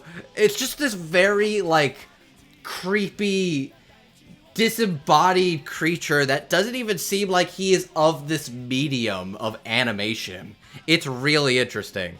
But it's so cold, calculating, and methodical in the way it speaks, in the way it talks. And then when it goes into being a final boss mode, it becomes the most sinister, evil, monstrous motherfucker in the world. It's great. Now let's talk about Jameson Price as Lord Janome. Back when I originally watched this dub, Jameson Price was not an actor I knew of. I have gotten very familiar with Jameson Price as an actor thanks to Dub Talk. And oh my god, Jameson as Lord Janome is so much better than I remember. It's like when he starts out evil, he's this condescending, regal tyrant. He has commanding strength and power. Nobody would dare question him. But then when he starts actually getting into the fight, he becomes like this power-hungry madman. Is like, oh, he becomes fight sexual. That's the thing. Lord Janome is a warrior who had been beaten down and, like, dragged to the pits of despair and subjugated people for thousands of years to prevent destruction. He became cold. He became bored. And then when he finally gets to actually fight and be a true warrior again, he's excited. He's exuberant. He's kicking Simon's ass and he's like, this is the best day of my life. But he's also kind of like a monster who disposes of women and, like, children because he's bored. Like, he just sees them as dolls. Which also is a fun fact from this thing. Nia is the daughter of a woman from Guam's harem village, because that's where all of his wives basically go. That is a thing on this. But yeah, no, he's kind of a monster at the start. And then when he dies, it becomes a computer thanks to Rossiu. He becomes this calculating warner of the Spiral War. But then as he grows more and more, he grows more attached to Team Daiguren and becomes an actual, ally in the battle. He apologizes at the end and sacrifices himself so they could deal the final blow. And we get so excited for the fight, and he's like, Simone, take me! And he basically becomes one with Spiral Energy. Jameson is so excited and loud and boisterous. He has a really good presence, and he's fantastic as Lord Janome. I knew a lot of performances in this were really good, but Lord Janome was not one I remembered. I was a lot more impressed with this than I really was. And Jameson Price is fantastic. And with that, it is time to move on to... We are going from the antagonist to our rival friends. They are not necessarily villains, but they are... Okay, they are villains, but they also aren't. These are antagonists. These are rival antagonists. Anti-heroes. Anti-heroes is a good way to put it. Okay, what is an anti-hero? What is a semi-antagonist? Okay. Turned ally. Anyways, we're here to talk about two very different but very similar characters. We're here to talk about Viral and Rossiu. Viral is a commander for the Spiral King's Beastmen, who is a recurring antagonist for Team Gurren, and Gurren Lagann in particular. He's a warrior at heart who eventually starts learning more and more about humans and wants to understand what's their deal. Rossiu is a boy from Adai Village who comes from a town that basically resources were scarce and the needs of the many outweighed the needs of the few. He also totally does not rip off of Fei Fong Wong's design from Xenogears. He also totally does not rip off his mentor's philosophy, or Thanos, or anyway. Okay, no. No. Rossiu is not Thanos.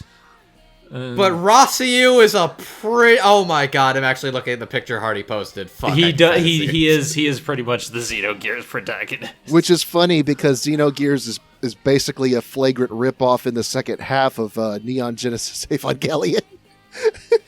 God, everything really is a fucking spiral, isn't it? Anyways, no, Viral's kind of an entity in the first half of the series, and then he grows up. And then he basically becomes the political guy who takes everything on himself. He will do whatever it takes so that society is in order and the most people will survive. You mean Rossiu? Yeah, you said Viral. I'm like, wait a second. I mean, I know Viral is a plucky dude. No, okay. Fuck. Anyways, I'm confusing these two. Let me actually just talk about who plays them. The Viral is played by Sam Riegel, and Rossiu is played by Yong Bosch.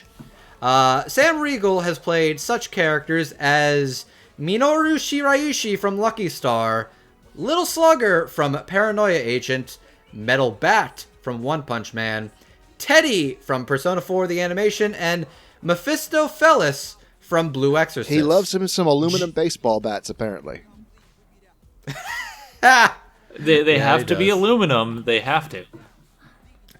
Yong Bosch has played such characters as...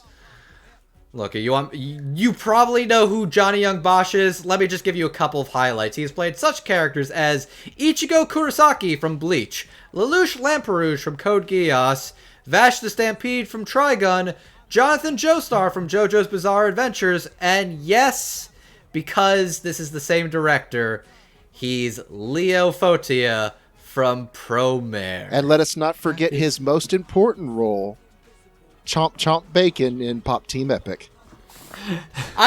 I'm gonna be honest. That could have been literally anything. I'm glad you went with okay. I don't know. When you said same director, I immediately thought you were going to go to Jonathan Joestar. I said Jonathan Joestar prior. I was just thinking of because it's Imaishi. And look, if you've seen Promare and you've seen Gurren Lagann, there's at least a couple of similarities, just a couple. Anyways, so Zen, start us off with what do you think of Sam and Johnny as Viral and Roshu? I'm gonna start with Roshu because I think Roshu is probably the most surprising. Roshu. That's what I said. Roshu. Roshu. Roshu. Bless you. Gesundheit. Continue. It's Roshu. It's two S's. Roshu. Anyway, I think Johnny Young Bosch is the most surprising because I didn't expect this performance from him. I'm used to him being the strong, confident, manly characters. Like I'm used to him as Ichigo. I'm used to him as these brooding characters. And he kind of brings that to the table, but he also tones it down, and he's a little whiny. He kind of reminds me a little bit of Shinji Ikari from what little I have heard of the Eva dub. But like he does a fantastic job of towing this line between the grim morality of everything around him and the upliftingness of everything. I think he did a fantastic job. I think Johnny Young Bosch was a perfect fit. As for Sam Riegel as Viral, he's one of my favorite voice actors in this entire show. I think he has a very distinct voice. And it has to do with the intonation of how he says his words. You know, he has kind of a beast-like attitude to his tone, and that really helps, especially because Viral is the most recurring Beastman, and so you get a chance to really know him. And I also just like the way he speaks. Not just the intonation, but also like the terminology that he uses. And Viral is one of my favorite characters, and I think one of the best voice in the show. Alrighty, Hardy. Yeah, Viral is very entertaining because he goes through so many emotions. When you first see him, he's this cocky, arrogant bastard who sort of is on par with Kamina. And then once Kamina gets taken out of the equation, it's sort of like his spirit is broken. He goes through cocky to vengeful to sort of wanting to know the truth. Right, wanting to know the truth, inquisitive. And then at the end, he's just like, I have nothing left. And it breaks him to the point to where he actually starts helping the humans because they just want to live underground again. And apparently that's against the law. And then at the very end, he sort of redeems himself and becomes a manager of his own spacecraft. He is a captain, basically, as a representative of the spiral race of Earth. Yeah. And it's interesting that he's our main representative for Beastmen because Beastmen are artificially created. They cannot reproduce. And you're basically watching this artificial being go through the full gamut of human emotion. Speaking of which, what was his desire when he was stuck in the void? He wanted a wife and child. He wanted a family! And they're so fucking cute! He had his own little bunny girl. It was so cute and pure, and his smile, let's put it like this. I believe if you are a big fan of edgy boys that might have a little more under the hood than you'd initially think, Viral is your fucking weakness. Well, I wouldn't say I'm thirsty for him or anything, but no, I'm not saying you're thirsty for him. You know the exact people I'm talking about. Well, I mean, we're familiar. I'm a little thirsty, not gonna lie. I mean, he is pretty handsome. By the way, for those who are curious who what Viral actually is, he is a shark with feline genetics. If you pull out his teeth, they apparently grow back. That's another thing I got from this. So he's a shark cat. He's a shark cat. Shark kitty. But yeah, no, I think that Sam did a really good job conveying all the basic emotions that Viral goes through in the show. And when he loses Enkidu at the very end, it's actually kind of an emotional experience. It's like he's literally like, I thank you for listening to my selfish requests, old friend. I'm like, oh. Wait a second. Would you say he's a samurai pizza cat? No. Fuck you. No. He has a sword, and he's part cat, and he's from outer Zenith, space. you are going in the record. You are going in the corner right now. Right now. All right, but okay. I'd like to say I want to go from this asshole and say, and then there's this asshole. Oh my god, yeah. Okay. I fully understand Rossiu did what he felt was the best option available. The man sentenced his best friend, quotation marks, literally to death for an action that he had no control over. I feel like the sentence to death part is the only part of his plan where I'm kind of like, okay, I know what you're trying to do. Really? Death? Like, did you think that was going to make people happy? Yeah. No, it's... And his so-called trials are most... They would... His trials are at least a little bit better than U.S. trials, but whatever.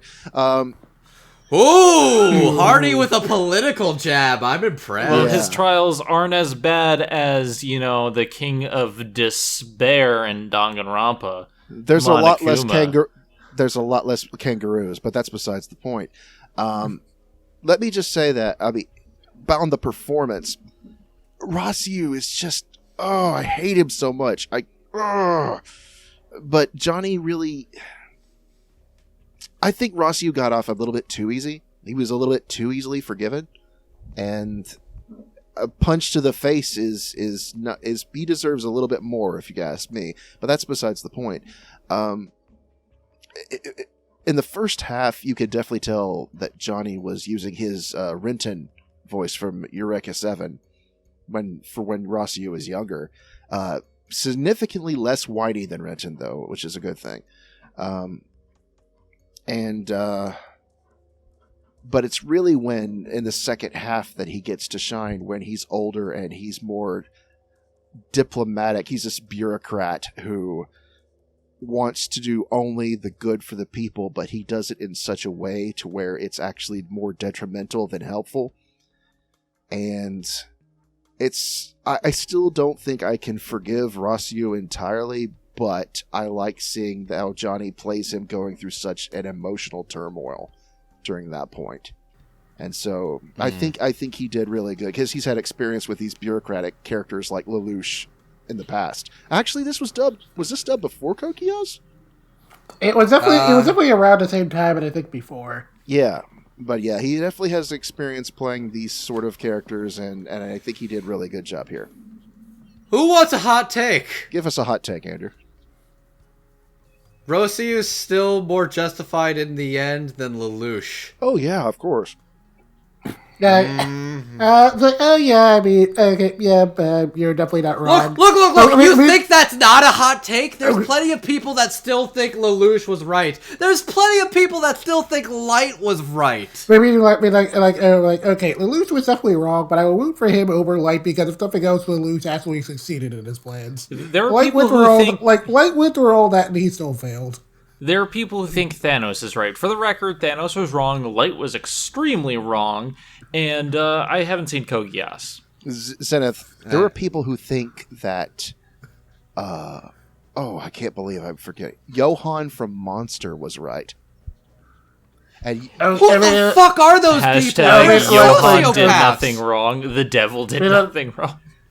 Literally anyone who thinks Johan did nothing wrong, you have actual problems. You're actually a sociopath, or you justify cult leaders. Jesus Christ. I mean, at least people like Lad Russo, because he kills indiscriminately and he has fun. Lad Russo's just an indiscriminate asshole, and he knows it. And he loves his guns. He loves his guns. Okay, so anyways, you're a big fan of both Sam and Johnny? Yes, I am. Cool. Jet. Okay, so I haven't really gotten to talk about Sam Riegel on the podcast before, but he was definitely one of my favorite actors for the New York and California town pools back in the day. And he did a lot of good work in both Bang Zoom and Minneapolis, and also in some of the 4Kids dubs of yesteryear. Yes, he was in a lot of 4Kids dubs. This role was definitely one of his bigger highlights, and thankfully it still holds up really well. Gurren Lagann is a very loud show, and right off the bat, Sam Riegel does a really great job of making Viral extremely loud and cocky, but with a bit of an edge that makes it very distinct from our heroes. And, he just immediately gives an impression that this guy has a lot of bad news. But ironically, Viral is definitely a lot more honorable and knightly looking than his wild looking appearance would, kind of imply. And while, he's definitely got a bit of an ego on him, he definitely takes just as much pride in fighting for his country, and, he has a lot of respect for warrior opponents, especially Kamina. And, eventually Simone. And Sam gets all of that across really well. And, as much as he might go around calling people naked apes, it's hard not to feel a little bad for him when he's getting pushed around by his bosses for, trying to do the right thing and avenge his fallen general. But with all that in mind, it's something not too surprising by the time the time skip rolls around. Viral develops into an anti-hero, and, I can totally believe he would go around protecting the people in the underground villages suffering under Rachu's regime, because, Viral's just that kind of guy. And, yeah.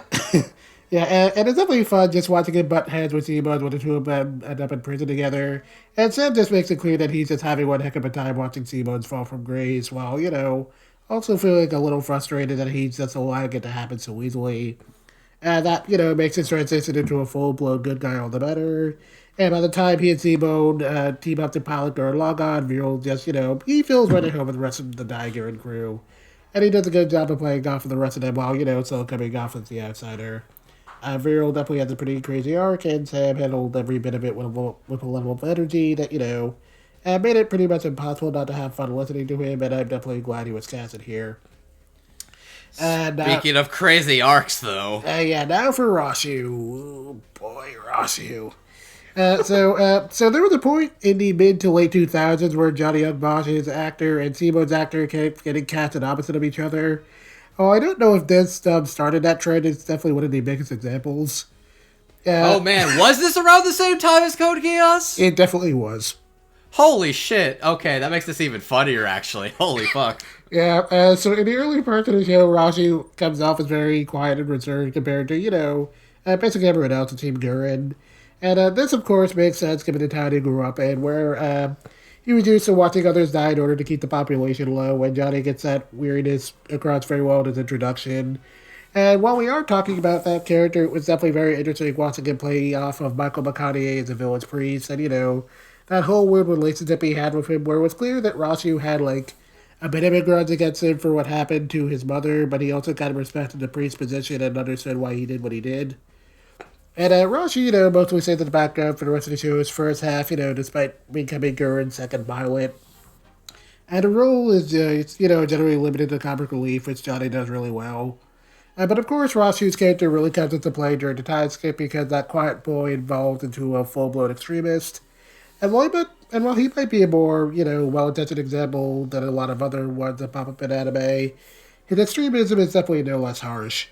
Compared to a lot of the other Gurren members, he's definitely embraced his role as a politician. And that role means being forced to make tough decisions even when no one else wants to. And Johnny gets that attitude across really well.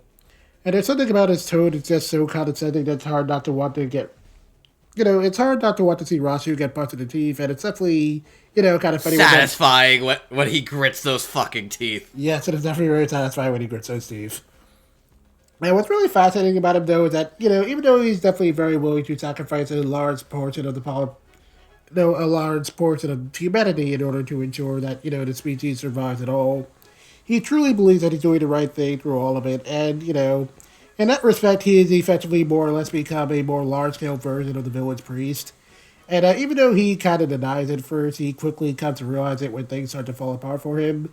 And on that note, it definitely is kind of interesting, and I don't know if the Japanese version did this or if this was just something really clever the dub did. It is kind of he literally grows up into Father Magi. Yes. Michael McConaughey literally voices older Rachu. I thought that was really interesting. So, yeah. Okay, I'll be quick on Viral, even though Viral is great edgy boy. He's very growly. Like, Sam Riegel's very growly, prideful, and honorable. Sam's got this great, like, vicious energy to him, but he really does kind of mellow out into a much more subdued, like, wanderer, because he becomes immortal. He becomes an immortal, not to beat Simon, but to tell the story of history itself. He is going to forever be around to tell the tale of Team Gurren now. Instead of Lord Janome, he tells the tale of Team Gurren now. But no, Sam has this really interesting thing he does with Viral. He's got this really compelling arc. You see what happens when he realizes, like, he's been losing to Simon because he thinks Kamina's still around and beating his ass until he realizes, oh shit, Kamina actually died? I've been losing to a kid? What the fuck are people? And then he becomes, like, this very interesting, like, anti-hero for the people that Rossiu is trying to take out from underground. You see the rivalry between Simon and him blossom again into a friendship and bond. Sam's got this great tone of voice. He matches it perfectly with all these great bravado speeches at the end. And God, all he wanted was a family. And it's so cute and so sad. But it's great. Johnny Young Bosch is Rossiu. Johnny Young Bosch, holy shit, holy shit, holy shit. I know Johnny Young Bosch is very capable of this, but you very much see him as like a younger sounding boy at the beginning and then into a very dubious older adult as he grows up. Baby Rossiu's adorable and awkward as forehead boy, but he really, really... Also, he made me really laugh when he eats Nia's cooking and he's like basically shitting his asshole. Like, that's a fun moment. But... man, when he becomes a real politician guy, oh boy, does he become, like, menacing asshole, does what he needs to do. And I actually watched some videos recently where the reality of the situation is, here's the thing, Rossiu goes too far. He's an asshole. He's wrong. He sacrifices, like, people for the sake that humanity will live. But at the same time, nobody else could really do what Rossiu does. Nobody else was really willing or able to do that. Simon is not a person who would do that. Simon is not that kind of person. A lot of Team Daigurren would not actually be able to make those hard choices because they're warriors and like free spirits at heart. Rossiu is the type of person who is capable of leading. It sucks and he's a shitty politician, but he is still a leader in that sense. So it's the reality that I think is interesting about the show is somebody brought up. Rossiu is... you need a Rossiu, and you also need a Simon. You need both of those people to work in tandem with each other to make a society work. You can't just have a Rossiu, and you can't just have a Simon. You need both cooperating together to make that society work. And I think Johnny's really good and really interesting. Alrighty. But, God, I really want to talk more about it, but I will admit, Johnny's great. Rossiu is a really interesting character. Go watch The Best Guy Ever's video about Gurren Lagann Part 2 if you want more interesting thoughts about Rossiu in the span of Gurren Lagann. I just think Johnny's fantastic as Rossiu. Who wants some machismo in here? Yeah. Who wants some macho bravado motherfuckers up in this? Hardy, you ready to talk about some manly men? Yeah. Alright, let's talk about the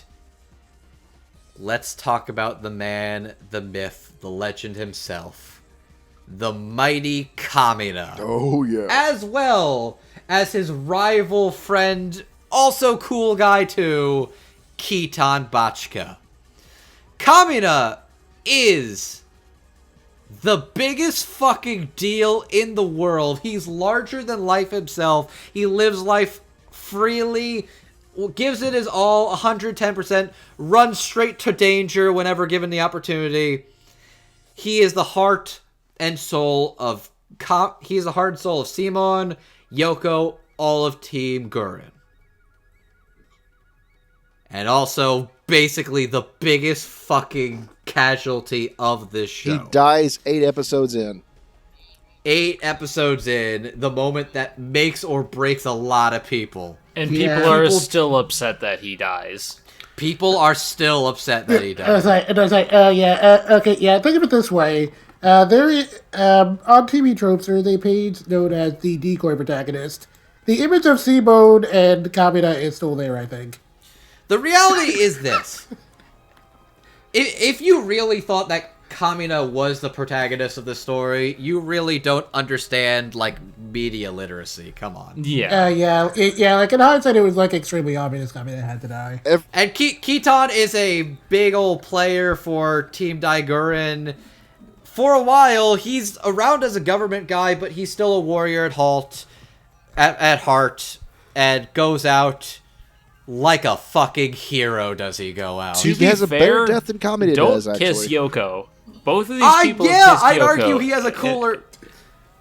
Don't kiss. Both don't of these kiss men Yoko. also kiss Yoko. Don't kiss Yoko. I know you want to kiss Yoko. I know everybody wants to kiss Yoko. Don't kiss Yoko. It's not going to go well. It's the kiss of death.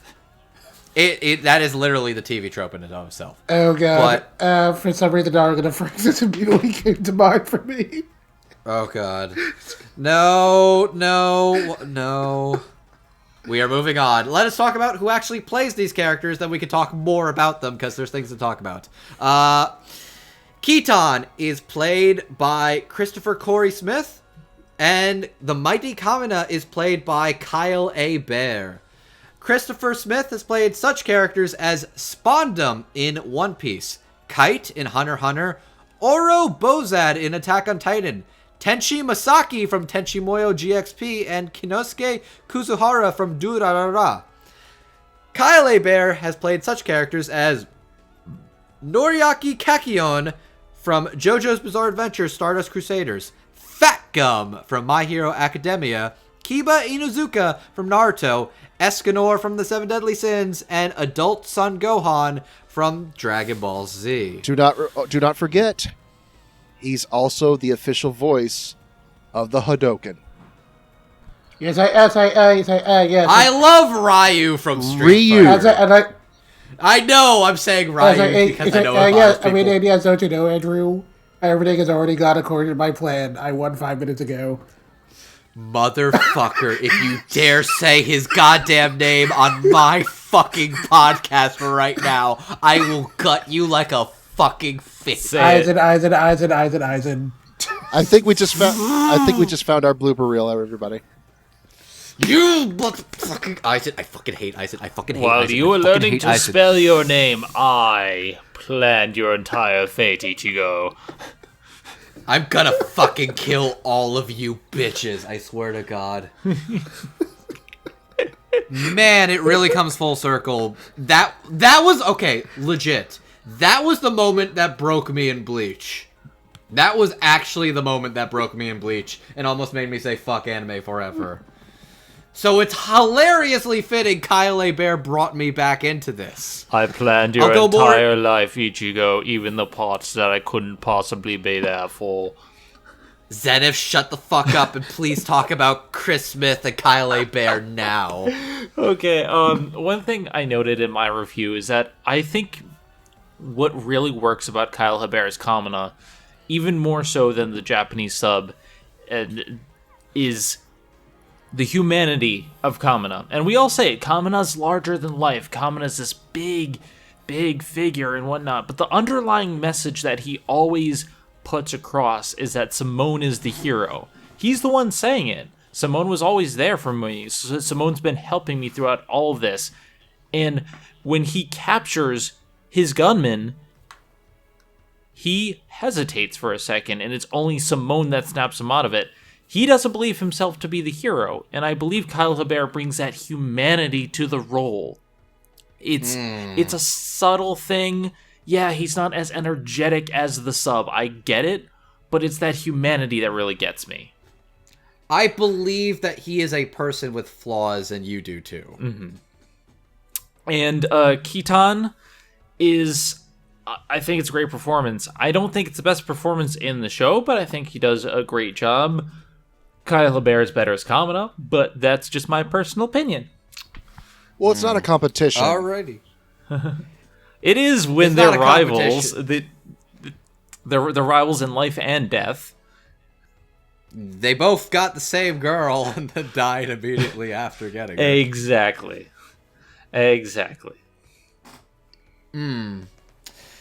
So, Hardy. Let me start. Start us off with Kiton first. I'd say, Okay. Kiton was always there since the beginning. A lot of people, I think Kiton gets slept on a lot, actually. I agree. Because Kamina came out, he was from episode 1, he came out big, bold, brash, and just this amazing personality, and then he bites it in after 8 episodes. Kiton stays, and he comes out at episode 4 and stays until nearly the end of the series. Also, this big, bold, brash personality, but he's always in Kamina's shadow. And I think it's kind of fitting that he gets to go out on a bigger note than Kamina does, because he realizes, hey, it's my time to shine. And I've never really done anything up until this point that really mattered.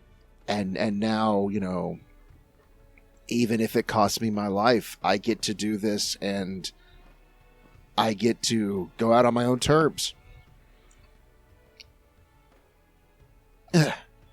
And I think this performance from Christopher Smith is just really underrated.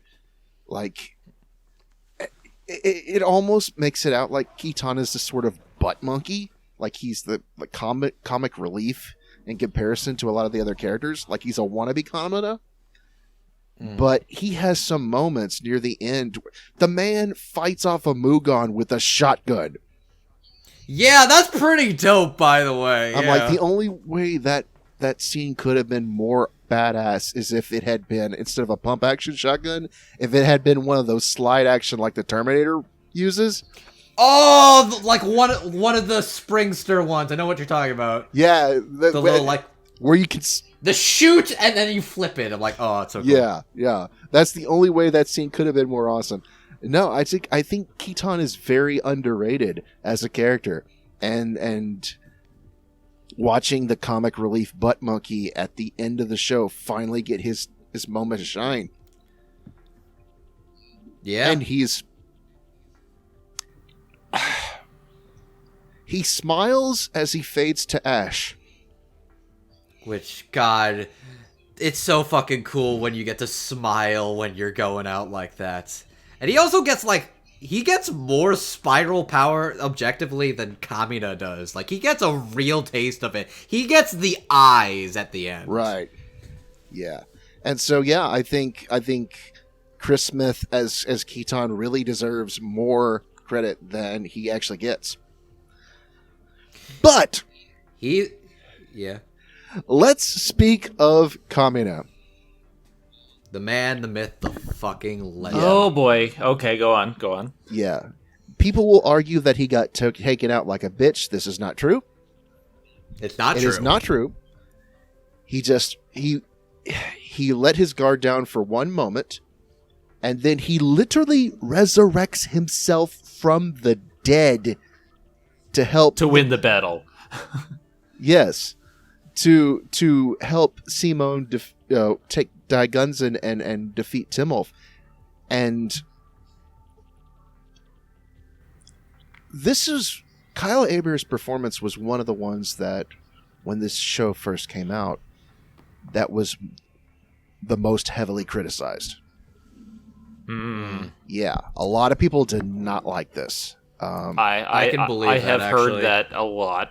I think they thought that maybe Kyle was too soft-spoken. He wasn't gruff enough. Like, he didn't have enough rasp to his voice. And for the first few episodes, it is kind of rough. But when you look back over 10 years later, you realize this is the most energetic performance you could have ever hoped for. It's just... No one could match the sub's energy with Kamina. No. Unless you, literally broke your voice. Right. but this is it's heartfelt. It's human. Kamina is a man, but he is a human, and it's hard to put in my words.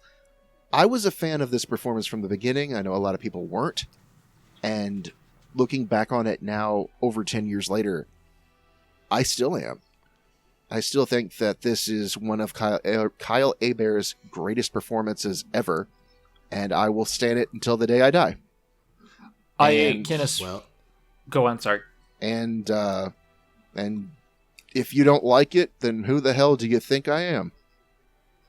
You're Spaceman Hardy. Mm-hmm. I think especially his final words, the way he delivers them to Simone is... It's great in the sub, but it has that tone in the dub that I get behind. It makes me cry every single time just because of the line delivery. Nothing else, the line delivery. I think it was later, buddy. Fucking iconic. Yeah.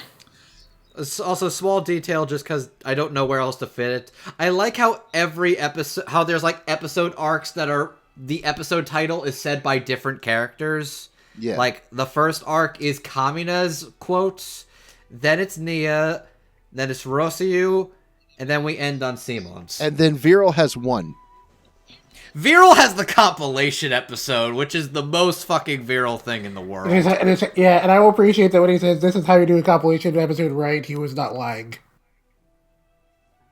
This was my first time actually watching that. It wasn't terrible, but it was still kind of whatever. I think the thing that worked was like them just making it into more of a music video. I was like, okay, yeah, that works. Speaking of music videos, go watch the fucking Parallel Works. They're very good. Jet! Okay, so I will start with Christopher Smith as Kiton, because honestly I had no idea until I was compiling notes for this episode that it was Christopher Smith. I mean, I can kind of hear it now, but I kind of associate his voice more with like some dude characters like Kite, and Kiton is definitely anything but that. So from the second he first appears, Kiton comes off as, very cocky and hot-blooded. I've always not nearly as much on his high horse as Kamina is. He definitely at least tries to pretend like he has a lot of natural confidence, and Chris gets all of that across pretty well. And it's definitely a lot of fun watching him and Kamina butt heads at first, since their personalities are so similar. But once Kamina is out of the picture, we start to see more differences between them, as, Kiton has a lot more good intentions than he does charisma or leadership skills. And it's both funny and depressing kind of seeing Kiton trying and failing to hold the team together, before eventually handing the torch over to Simone. And Chris handles all that awkwardness pretty well. But I think where his performance definitely shines the most is during the time skip. Because out of all the Daigen members, he's definitely the most caught in the middle between, the old way of doing things and, following the new way. Yeah, and, following along with Rasu's regime, since, it would at least keep his family safe. And it definitely gives a lot of nuance to what was otherwise, just a very previously hot-headed kind of dude. And Chris handles that shift really well while still keeping Kiton in character. And when he finally decides that he can't do things any other way than the way he already knows, it definitely feels like a very well-earned decision. Chris has a lot of really strong moments throughout the dub, but it's kind of hard to talk about his performance without talking about Kiton's final scene, because that is... It's the fucking best! Yes, that is definitely a scene. Kiton's sacrifice might have seemed, pretty predictable coming off of how many characters died in the episode just before that. But he definitely went out guns blazing when he finally got to create his own drill before dying. I was both devastated and also just kind of bouncing up and down with excitement. It's so cool, especially with Libera Me from Hell, which... Oh my god, the whole soundtrack is amazing, but Libera Me from Hell, who thought to mix rap and opera together? You're a mad lad! Okay. Competition. This was Taku Iwasaki, right? This is Taku Iwasaki, yes. Alright, Blooming Crayons or Libera Me from Hell? Get in the corners. I can't choose. Get in the corner. You're asking me to You're asking me to choose between my children. Fuck that's you. like well, they're both very interesting. That's like trying to choose between Inferno and It's Kakuse. Kakuse. You don't want to admit that it's totally Kakuse, you fuck. Yeah, Chris was definitely a lot of fun here. And well, again, this isn't, the kind of character I generally associate him with. It definitely makes me wish he got to play more characters like this. Moving on to Kakihara. Thanks to the performance of Simo's actor, and possibly even more than him, there's definitely a few things I associate more with this dub and Gurren Lagann in general than Kakihara's Kamina. Having rewatched it for the first time in years, though, I definitely gotta say that it kind of was a little rougher around the edges than I remembered at first. Kyle's performance in the first episode or two wasn't bad per se, but the bravado definitely wasn't quite as natural as I expected it to be. And his overall tone of voice kind of sounded a lot, closer to how he played the Great Saiyaman in Dragon Ball than I thought it did. But I can definitely say that once he got over some of those growing pains, he was definitely consistently fantastic, and definitely one of the big highlights of the dub.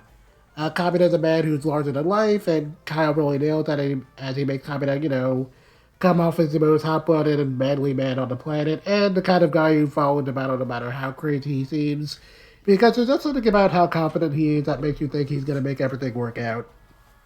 But at the same time, there's just something about that confidence that also kind of works as a bit of a double-edged sword. And while Kamina might act all big and tough, some of that is really an act. And whenever you do get to see a few brief moments of showing how scared Kamina really is, like when he sees his father's skeleton and realizes that could be him if he screws up. Kyle definitely makes all that hesitation feel genuine. And you can tell how much those fears kind of mean to Kamina, even if he won't ever actually admit to them. But even more than how much he's kind of hiding how scared he can be at times, Kamina is also really stubborn, even when he shouldn't be, and Kyle definitely gets a lot of that hot-headed side across just as well as all of the bravado. And it's that refusal to listen that can make him maybe a little unlikable at points and kind of ultimately cost him in his life. But even so, it's still hard not to love Kamina. It is hard not to love Kamina. Even when he's an asshole, he's larger than life. Yeah. But but I think the thing I really liked the most about Kamina was just how he played off of Simo's actor. And, just how much he came off as a genuine big brother to him, even if he wasn't always the best one. And I really felt their bond even after Kamina bit the big one. And thinking about the force of pure inspiration just really reminded me of why this character has stuck with me for so long.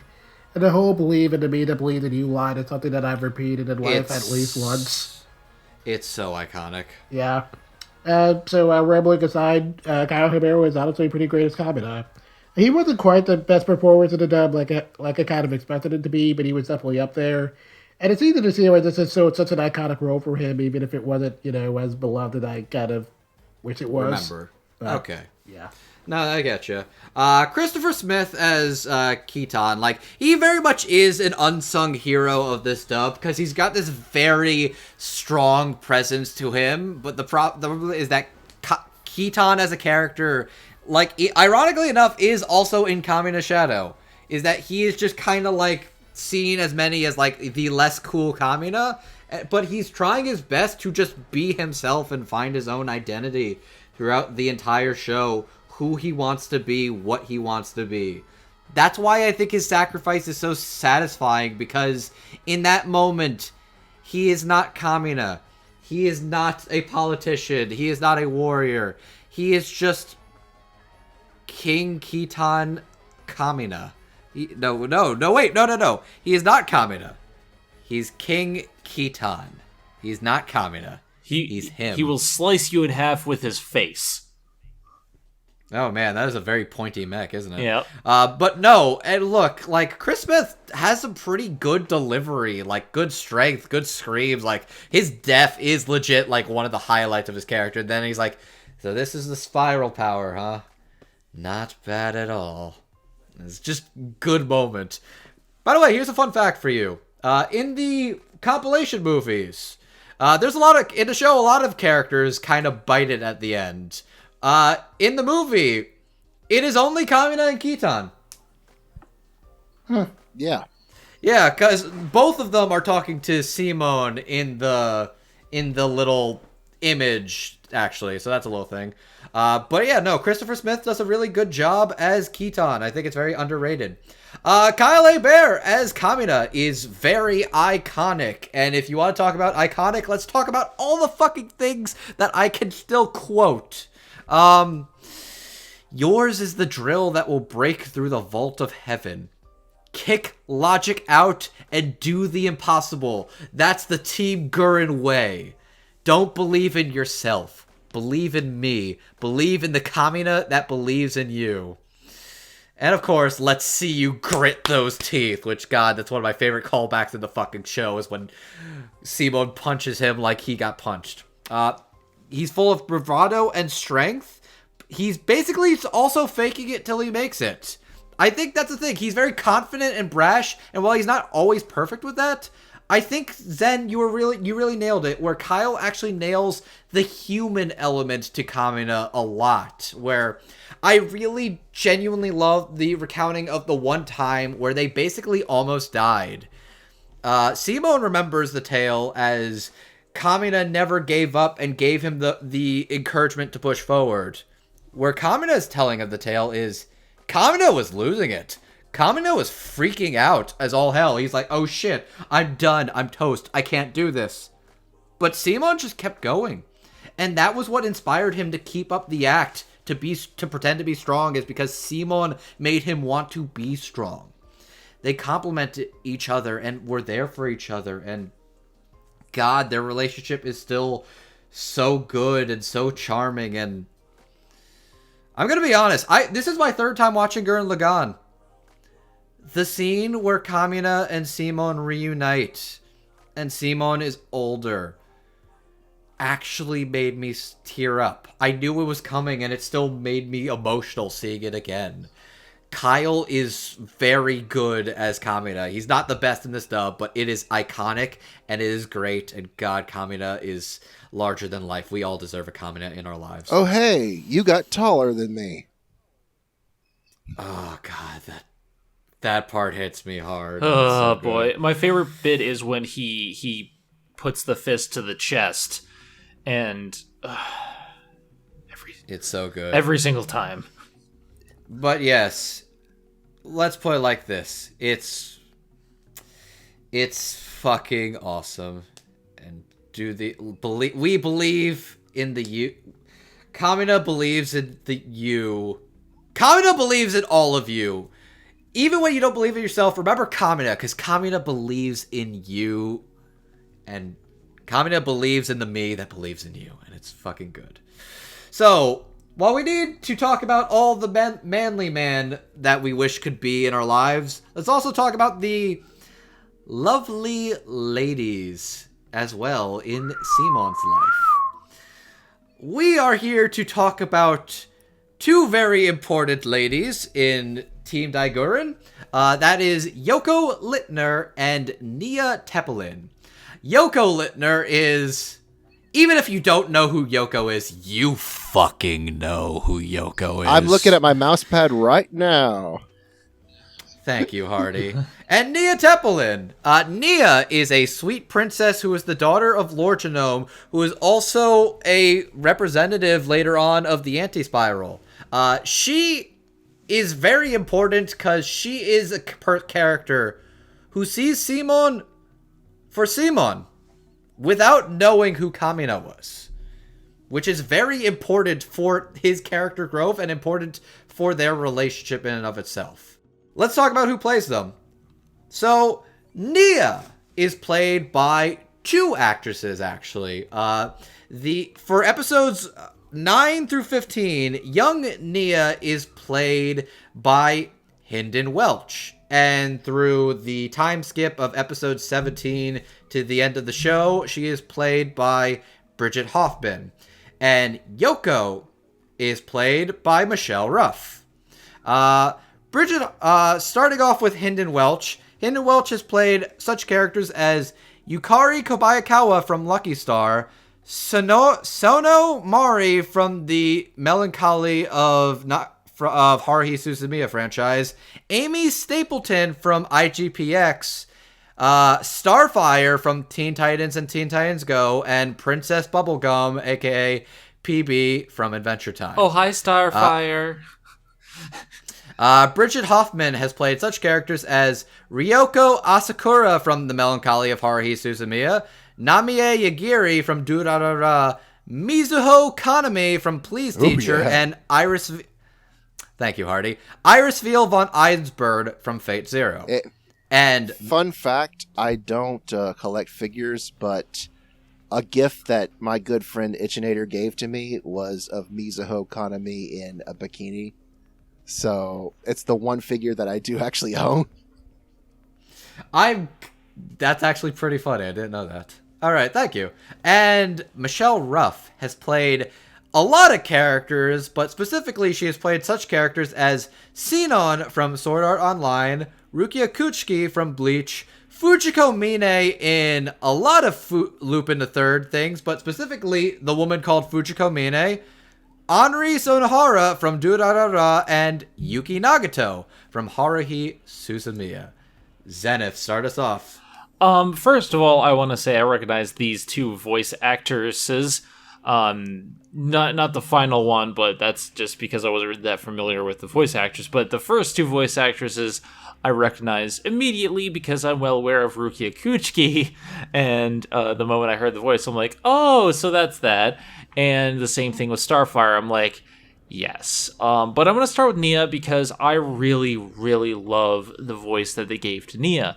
Especially when she does the thing where she's like, are you not aware of who I am? Oh god, that's a good point. I love her line delivery. It's very naive, but also authoritative.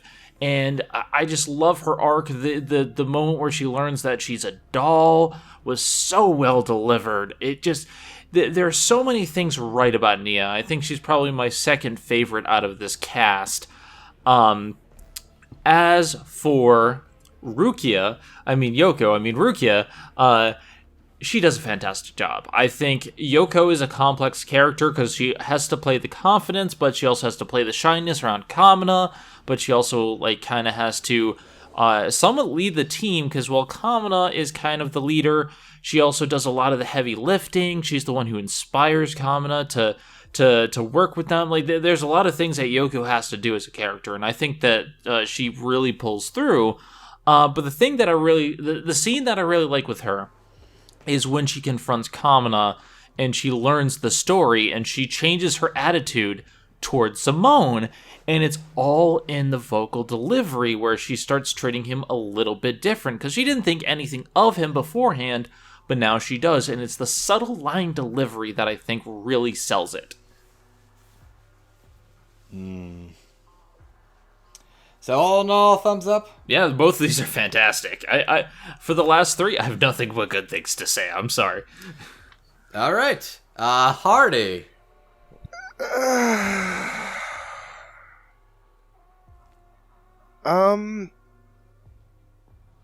This is kind of gonna be awkward because I have sort of this history with Michelle Ruff in particular.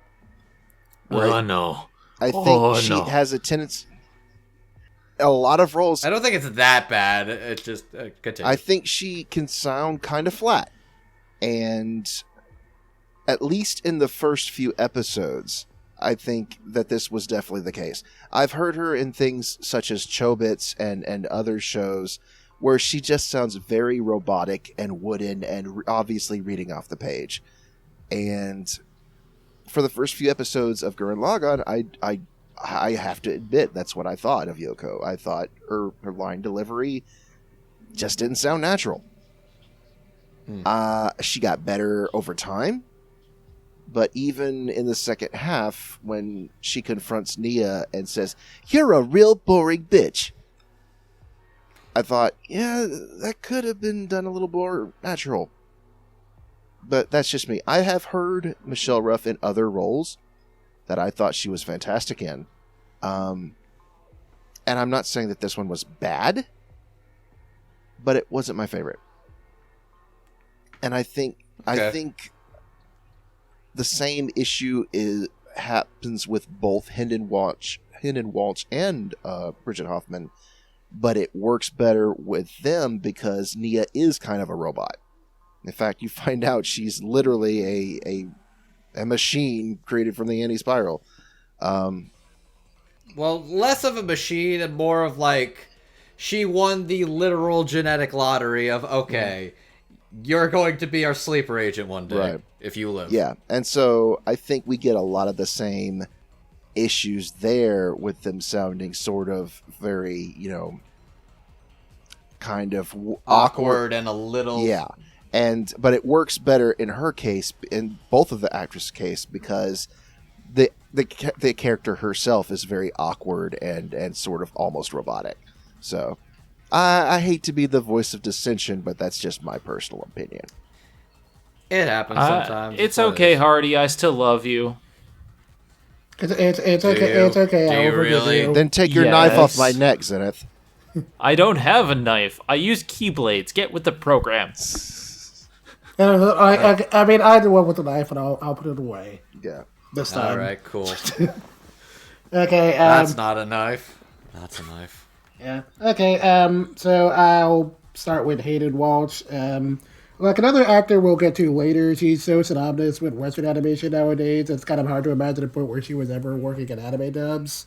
But she was, and she was definitely here. Her idea comes off as, very bubbly and cute, and there's something about her general tone of voice that makes her sound very spacey, but also it somehow feels kind of authentic instead of really forced. And I say forced because, let's face it, Nia is like the physical personification of the moe magical girlfriend, for better or worse. And that's kind of most of her purpose throughout the show. But Hayden definitely makes it work, and there's something about her performance that comes off as a little sincere despite how saturated Nia is most of the time. And it's kind of hard not to like Nia even when the show is kind of very clearly manipulating you into doing so. And I definitely really liked her when she, attempts to stand up to Erendine. And it's clear that while Nia might not know too much about the world, she definitely wants to do the right thing. And it's kind of fun watching her assert herself more in the coming episodes. In comparison, Bridget Hoffman's take on Nia during the time skip is a lot more subdued. It does feel like a good enough evolution of what Hayden was doing that that you can so kind of believe both were playing the same character and it doesn't feel like super jarring or anything. But while the spaciness is still kind of there, it doesn't quite have the same level of energy. And I kind of can't help but wonder how Hayden would have handled Nia had he actually stuck around for the time skip. And it doesn't help that Nia spends most of the time skip, being the spokesperson for the anti-spiral, and while I guess that would have been kind of weird coming out of Hayden's mouth, it doesn't really leave Bridget to do it a whole lot in comparison, and she kind of spends, most of the time making threats in monotone. For what it's worth, I thought she did a pretty good job regardless, but between the two, I was definitely a lot fonder of Hayden's take. And moving on to Michelle Ruff as Yoko. Next to Fujiko Mine, this is probably the role I most associate with her as an actress, and thankfully it still holds up really well for me. The whole mysterious baby with a gun thing is kind of a staple for anime somehow. And when Yoko definitely is first introduced, Michelle does a really great job of making her come off as very cool and confident compared to the two dumb boys she's kind of found herself stuck with. And if Kamina is the voice of inspiration for the team, then Yoko is kind of the cool big sis of the group. And Michelle is really good at making it seem like Yoko just kind of constantly trying to keep them all reined in as best she can. And it's especially fun watching her play off of Kahime's Kamina because Yoko kind of finds herself stuck between, being half frustrated with how unapologetically hot-headed Kamina is most of the time, but also being weirdly attracted to that. And when Kamina dies, Yoko definitely takes it about as hard as Simo does. And while she does a much better job of holding herself together, she still kind of has her moments when she snaps at the others, and Michelle handles all that grief really well. Especially when it comes to Yoko's initial reaction to Nia and how much of her distrust in her is kind of rooted in her still trying to work through her grief. And while we don't see a whole ton of Yoko during the time skip, initially, I did like the whole episode where it's revealed she became a school teacher. It is a bit of a weird occupation given how Yoko normally dresses, but I can definitely believe she'd want to inspire kids the same way she saw Kamina do. And Michelle does a good job of showing a little bit of Yoko's softer side in that episode while still keeping her personality intact. And when Yoko finally comes back to the team, she definitely makes one heck of an entrance, and Michelle's tone kind of shifts back to that initial confidence Yoko had in the beginning. If there's one aspect of Yoko's character that didn't quite hold up for me, it was her whole thing with Kiton. Not that I didn't buy these two could be a thing, since Kiton did show some interest in her in the first half of the show. But it's kind of weird that she reciprocated that to the point where her fantasy parallel universe was one where she married him and not Kamina. I mean, it is kind of. I mean, it's not too hard to think he got over Kamina after like 7 years, but it's still a little weird. But Interestingly enough, that actually is something that is brought up in this Secrets of Gurren Lagann thing. I think I did read that. Where it's basically, why is Kiton in Yoko's wedding scene instead of Kamina, even though they were both dead? It's like, we had to be discreet about showing Kamina. And then they're like, would those two, probably meaning Kamina and Yoko, really be happy getting married traditionally? It's like, maybe. Yeah, it is. I still get the point they were going for. Yeah. Anyway, I definitely liked Michelle's Yoko, and for me, one of her most iconic performances. I'm definitely glad that, for me, it still stands the test of time really well. So, starting with Hinden Welch, I think Hinden is adorable. She's a little awkward and kind of not really human sounding as Nia, but it's what she is. She says, like, well, fellow, how met. It's like, what the hell does that even mean, sweetie? She's adorable, sweet, and, like, it's very Starfire. It's almost like to a T, like an anime Starfire voice. She basically is Starfire, and I think that's what works about the character, because the character is Starfire in anime. Like, I don't want to say, like, you are the character, but it's literally, like, Nia is kind of like a Starfire in her mannerisms early on and all that. But also, like, I love how she has her own version of just who the hell do you think I am? It's just like, are you not aware of who I am? I didn't remember that, but that's so cool. But she sounds adorable, sweet, supportive. I also love the little bob cut she's got when Yoko shoots her hair as a sign of trust. I love those two spending time together. I know, like, why she can't be around with Kamina, but I kind of really feel like her and Kamina would be the best of friends, and it'd be adorable. Like, one of the scenes that they added in the compilation movie is Nia straight up writing letters to Kamina. Which I'm like, that's really interesting, actually, yeah. Like, that's really cool. But also, Bridget does a pretty good job sounding like Hinden, but yeah, a lot of it is just the evil anti-spiral Nia, which isn't as prevalent, but she does a pretty good job matching it too. And yes, Nia's fate is very sad, but I understand it, and it's a bittersweet ending, but I accept it. Yoko! Holy shit, Yoko is iconic. She is iconic in every sense of the word, and I think Michelle Ruff adds a lot of personality and charm to her as a character. She's adorable and feisty and spunky. I like that whole scene where it's like her and Kamina are bickering in the cockpit. He's basically saying she's got a fat ass, and she just sits her ass on his head like, oh, it's so comfy here, good lord. And it's just like, I really think she's got a lot of spunk and personality, but emotional heart and complexity that really goes underappreciated too. And she's really compelling and interesting. Like, I actually do like the angle of her becoming a school teacher. Like, it's weird, but I could see it. Also, I gotta say, as a older, wiser person, I now recognize teenage fire bikini Yoko. Not the hottest Yoko. You know what is the hottest Yoko? School teacher. School teacher Yoko, yeah. She is really hot. I don't know. I think Star Trek, boobs, Yoko. You like star boobs. You like star titty? I do like star titty, but school teacher Yoko is pretty good too. Fun fact: did you know that her school teacher outfit is inspired by Yomiko Reedman's outfit from Read or Die, which is also I did not know that until you told that to me the other day. Which is also licensed by Aniplex of America. Oh wow, yeah, that is a fun coincidence. I think, yeah, because this is also an Aniplex thing, too. Yeah, that does make sense. Okay. Was that also Gainax, No, actually? it was not.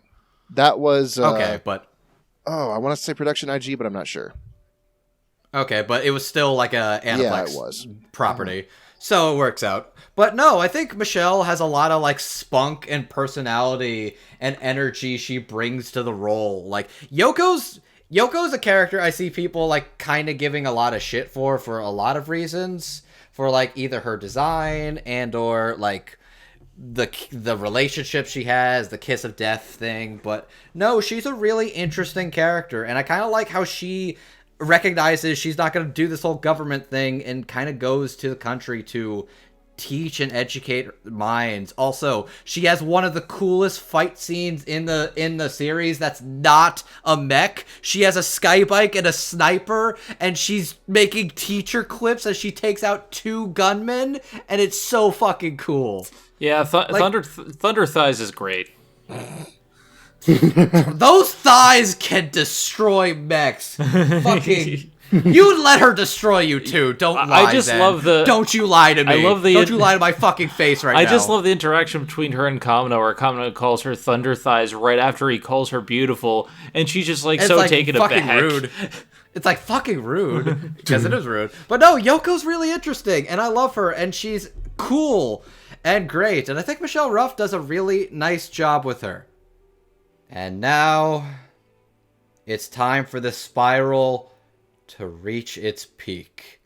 Let's talk Simon the Digger. Simon, the leader of Team Daiguren. The boy who would learn his true destiny. Let's talk about who plays Simon, everybody. Who plays Simon? Little unknown actor in the sphere of voice acting, goes by the name Yuri Lowenthal. Oh, I never heard of this guy. He sounds like some low-rank amateur. He seems like he's gonna go places, this guy. As for what Yuri Lowenthal has done, he's played such characters as Sasuke Uchiha from Naruto, Suzaku Kururuki from Code Geass. Also boo. Also boo, but in a different kind of way. Shinra Kishitani from Durarara. That's one's a boo for me. Yosuke Hanamura from Persona 4 the animation. And Barnaby Brooks Jr. from Tiger and Bunny. Just to name only a few. Yeah, that's where David gotta be rolled. If we go into like Western animation and video games, we could be here all night. Motherfucker is like one of the best Spider-Men. Yeah. So, sorry, were you saying something, Hardy? No, I was going to comment on Spider-Man. Okay. So, Zen, I'm being very vague about the character of Simon right now because I feel the discussion will speak for itself. Zenith, please start us off. I'm going to say this right now. This is my favorite voiced character in the entire show. And this might sound a little bit weird. I mean, I know people like Yuri Lowenthal, but a lot of people are, there are people that people praise more in this dub. But I think what I love about Yuri Lowenthal's Simone is his growth. Because Simone is a character who's buried in Kamina's shadow, kind of like Kiton was, but he's a character who has to deal with the fact that his bro is dead and move forward and grow. And the thing that sold me on his performance and why I think it's the best performance of the show is the very moment when he pulls out, he meets Nia, he pulls out from Kamina's shadow, he puts on his goggles, and he makes the speech, "I'm not bro." Would you want me to read it? Because I actually wrote it out. Yes, do it. My bro is dead. He's gone. But he's right there on my back and here in my heart. He lives on as a part of me. If you're gonna dig to the heavens. No matter what's in my way, I won't stop. Once I've dug through, it means that I won. Just who the hell do you think I am? I'm Simon. I'm not my bro. I'm me. I'm Simon the Digger. And that is why I think Yuri's performance is so good. Because initially I wasn't sold on it. He does play it a little bit weaker at the beginning, but it's all to play to that growth. Because he's a huge dynamic character. He's the protagonist, and for the beginning of it, you have to focus on Kamina to see him struggle to come out from that shadow, and that speech, it's phenomenal. I was shaking with excitement just reading that, by the way. I was getting chills when you read that. And that's just like... And that's without the music. With the music is... Which, that's a really underrated insert song, by the way. It's a good one. But yeah, like, Simone, I think, is the best voice character in the show, simply because I think Yuri Lowenthal gets the character, gets the growth, understands where the character needs to be. And then another moment is, again, when he meets Kamina, and they talk, and it's just... Yuri Lowenthal, you're the best in this dub.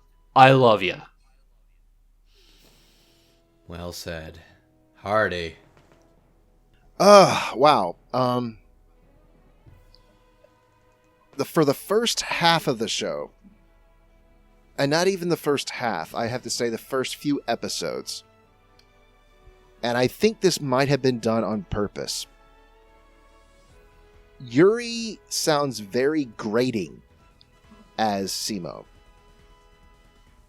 which in most other shows would be a turnoff. For this one, because Simone literally starts at the bottom and has to, like a spiral, work his way up higher and higher and higher from this kid who comes across as a coward. And I'm going to be honest, Simo's emo episodes are kind of the hardest for me to watch, because when he's down in the dumps, he can come across almost annoying. Here's my argument to that, though. There are a lot of different ways to deal with grief and trauma, and I'd say Simon is actually kind of a realistic portrayal of seeing somebody like that dealing with that trauma. Okay. Yeah, I think he actually does go through like all 7 seasons of grief. Yeah, it's realistic, but it's also character regression for a point, because he's been propped up by Kamina in his mind, and he has to realize. Sorry, I realized this was probably part of the point you were getting at. Yeah, no, it's actually kind of genius in how we take this character who, at his lowest point, is just very, very hard to watch, and then as the show progresses, like expanding outside the outside walls of a spiral, just keeps growing bigger and bigger and bigger and more over the top, to the point of basically telling the flaws of physics to go get self. It really shows just how you can start a performance that comes across as grating and then just becomes absolutely phenomenal by the end. And if any actor was able to do that in any dub, it was definitely Yuri Lowenthal. That having been said, given the ADV original dub, I would have liked to have heard Josh Greeley's take on this performance. But I think that going with Yuri Lowenthal in the Bang Zoom dub was definitely the right choice to make. Well said. Okay.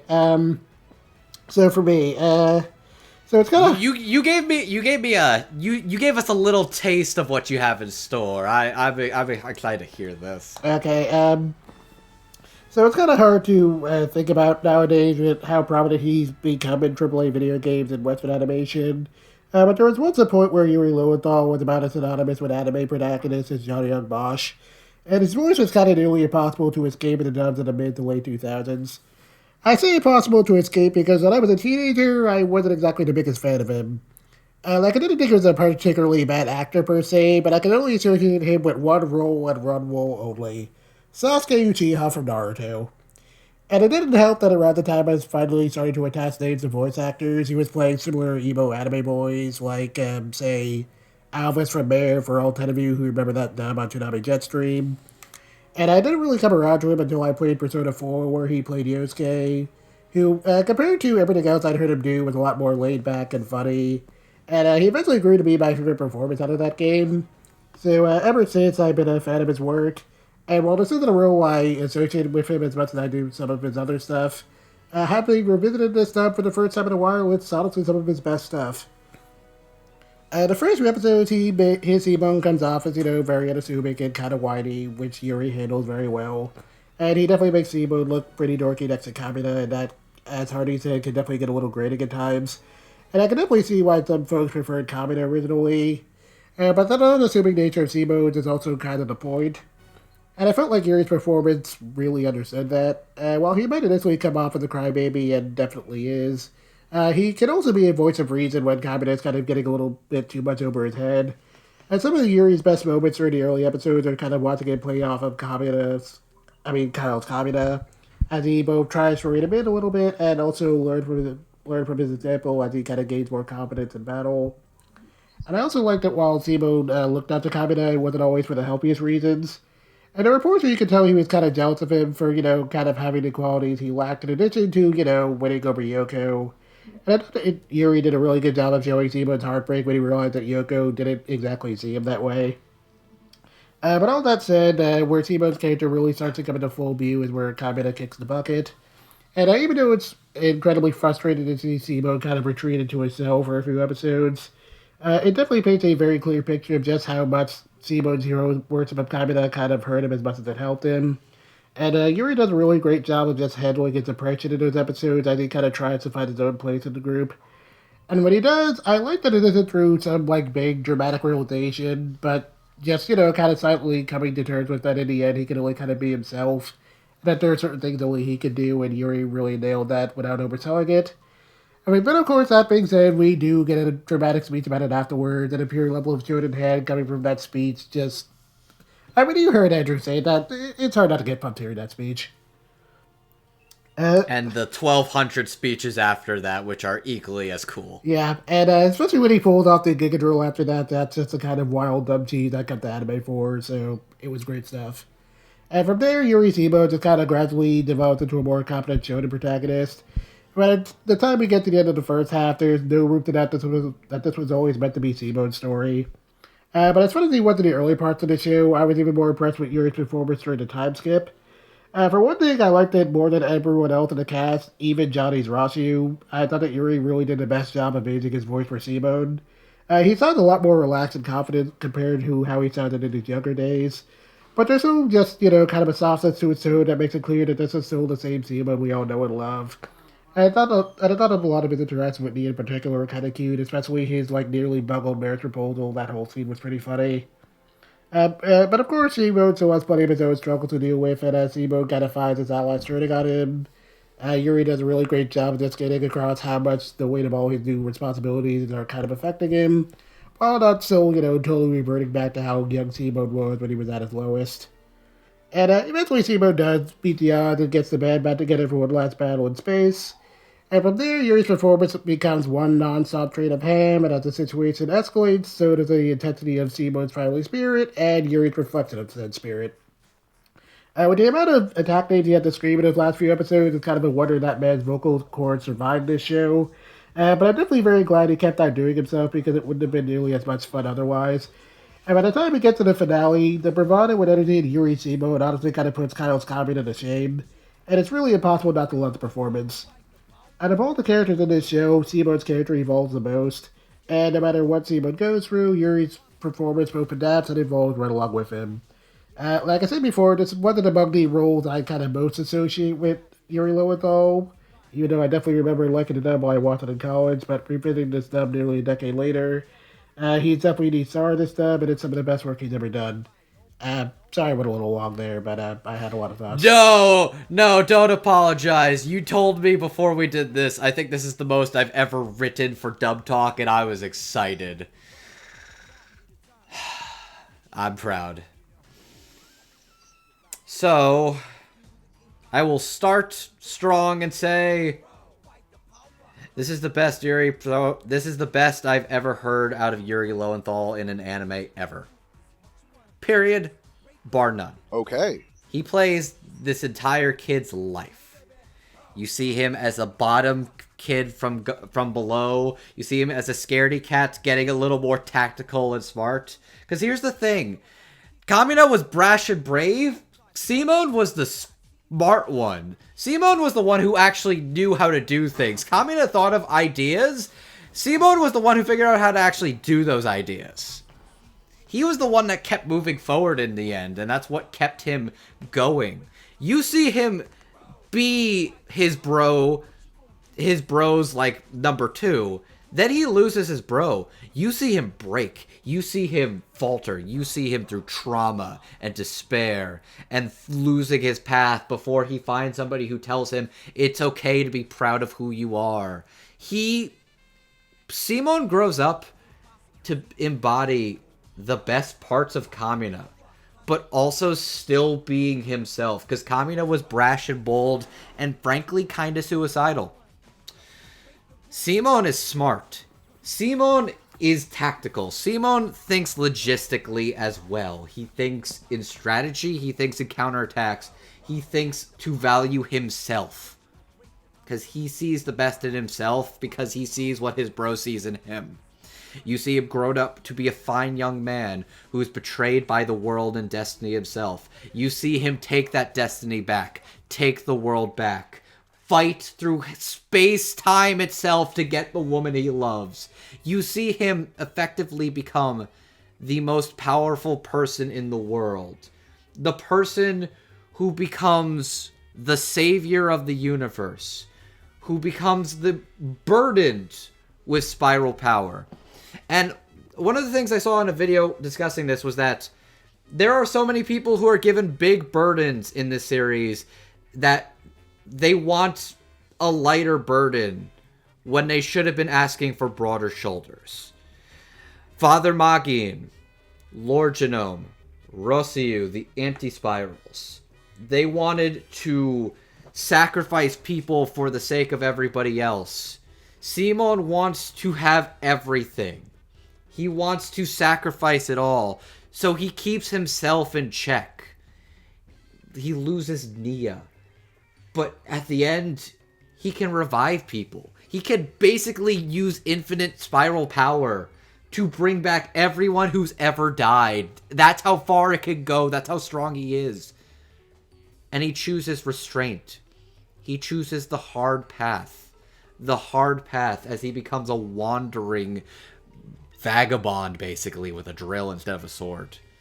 You see this entire man's life as you realize the entire narrator of this story is Tony Oliver, the series director.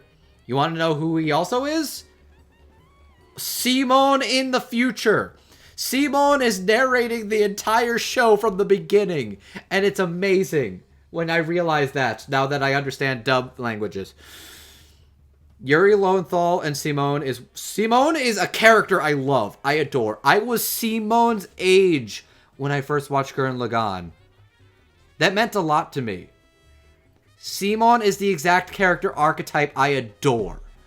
I adore characters like Simon. And I think Yuri Lowenthal plays one of the most complex, developing, and growing characters in a series like this. I think it's one of his best. And I think Simon is the man that pierced through tomorrow and created the heavens. Okay. And with that, it is time. We have hit the surface, ladies and gentlemen. We have drilled through the surface and made it to tomorrow. Let's head to our final thoughts and retire our flag. Zenith. Like I said, it's a good dub. I saw this at just the right time when I was in a very in a very poor emotional state, and this helped me through a lot. And it's still an anime I revisit every now and again, and this dub I think is perfect. Hardy. I'm not going to go to the same extent and claim that it's perfect, because I can see that does have some flaws. But it's Gurren Lagann, man. It's my number 3 favorite anime of all time. And that's not going to change anywhere. I mean, I haven't done my top 10 favorite anime in almost a decade. And so I'm pretty sure that below number 5, 6 to 10 have probably switched out quite a bit. The top 5 will always be consistent. And Gurren Lagann will always be at number 3. So, I mean, what else is there to say? Jet. Gurren Lagann is a show I haven't revisited it in a long time, and I wasn't totally sure how it was going to hold up, but honestly, it still does. It's a really fun show. I really like how it escalates. I really like the dub. This is a dub where, from a time period that wasn't talked about a lot in the same way, like, say, Code Geass was. And I kind of wish it was, because honestly, it's a really strong dub. It might take a couple of episodes to really find its stride, but once it does, it really finds its stride. And there's a lot of really strong performances in this dub, and honestly, it's really up there with some of the really great other trigger dubs we've gotten, like Kill la Kill. This dub definitely needs more love. It's great stuff. This is a very important show to me. This is a show I hold near and dear to my heart as the show that got me back into the anime world. One of the coolest things I had ever seen and made me realize anime really is goddamn cool and worth sticking with.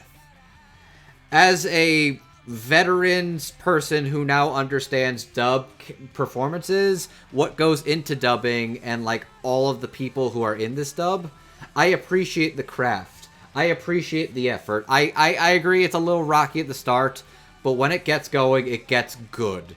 And it is really, really immaculate and powerful, and still holds up in a lot of ways I genuinely didn't expect. It really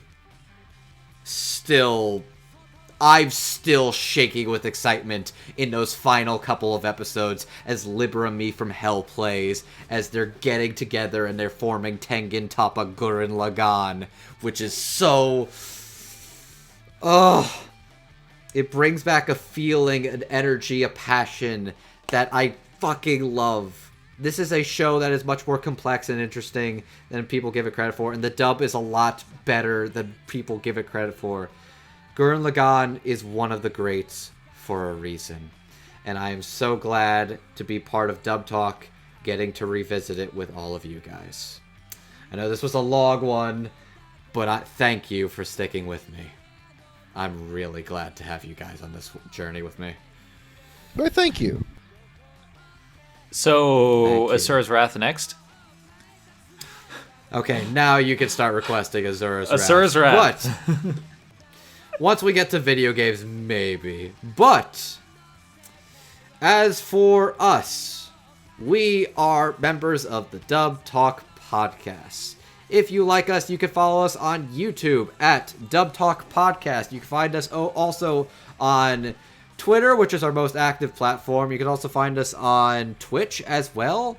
And we also have a Ko-fi and a Patreon. A Patreon where you can help support us and be a beautiful, beautiful person that supports us financially, like these people: B. Morris, Michelle Travis, Miraculous Corazon, Carly Lesticow, Crimson Echidna, Jacob Wilson, J2 aka Jared, Julia W, Marissa Lenti, Nico Robin but with yaoi hands, and We Be. Thanks to you beautiful people that keep the spiral energy going for the Dub Talk Podcast. As for you lovely people, where can the internet denizens find you? Zenith. You can find me at Twitter at Zenith Will Rule. You can find me on YouTube at youtube.com I'm at Zenith Warrior Princess. Zenith Warrior Princess is my new channel. As of this recording, I will be putting up a review of Kingsman: The Secret Service, an episode that has been, was originally lost to time because I did a review way back when. But that's going up Monday. And you can also find me on patreon.com/Zenith will review. Alrighty, Hardy. Yes. You can find me on Twitter at SpacemanHardy. And you could also find me on the Funimation forums and Discord as a moderator. I basically rant about Aniplex and random stuff and retweet a lot of Final Fantasy fan art, which, as soon as we're done here, I'm going to plunge headfirst back into Final Fantasy VII Remake, and you probably will not see me for the foreseeable future. So, adios, guys. You worked very hard on this one. You've earned that right. Jet. You can find me on Twitter at @DivineNigga, where I will usually be talking about cartoons, anime, some stuff. You can also find me on my blog, Animation Infinity, where I will sometimes write things. I'm just finished doing Presents for the Spring season. And you can also sometimes find me on Podcast O&A, where I will usually be shooting the breeze, talking about anime news alongside Andrew here. Nice. Indeed, indeed. As for myself, my name is Andrew, aka Classy Spartan. You can find me on Twitter at MangaMan9000. Indeed, my other joint is helping talk about podcast anime with Podcast O&A and our buddy Jet here. I realized something I should say. I should tell you where to go watch Gurren Lagann, because you should go fucking watch Gurren Lagann. If you would like to watch the English dub of Gurren Lagann, you can currently find it on one of two different places.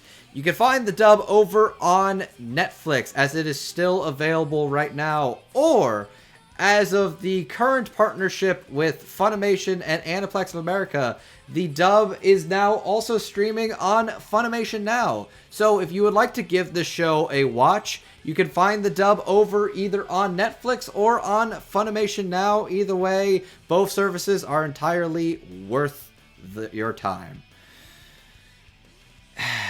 And with that, I think this tale has come to a close. I'm glad I could be celebrating Dub Talk's 5th anniversary by talking about a personal favorite of mine and a personal classic of mine.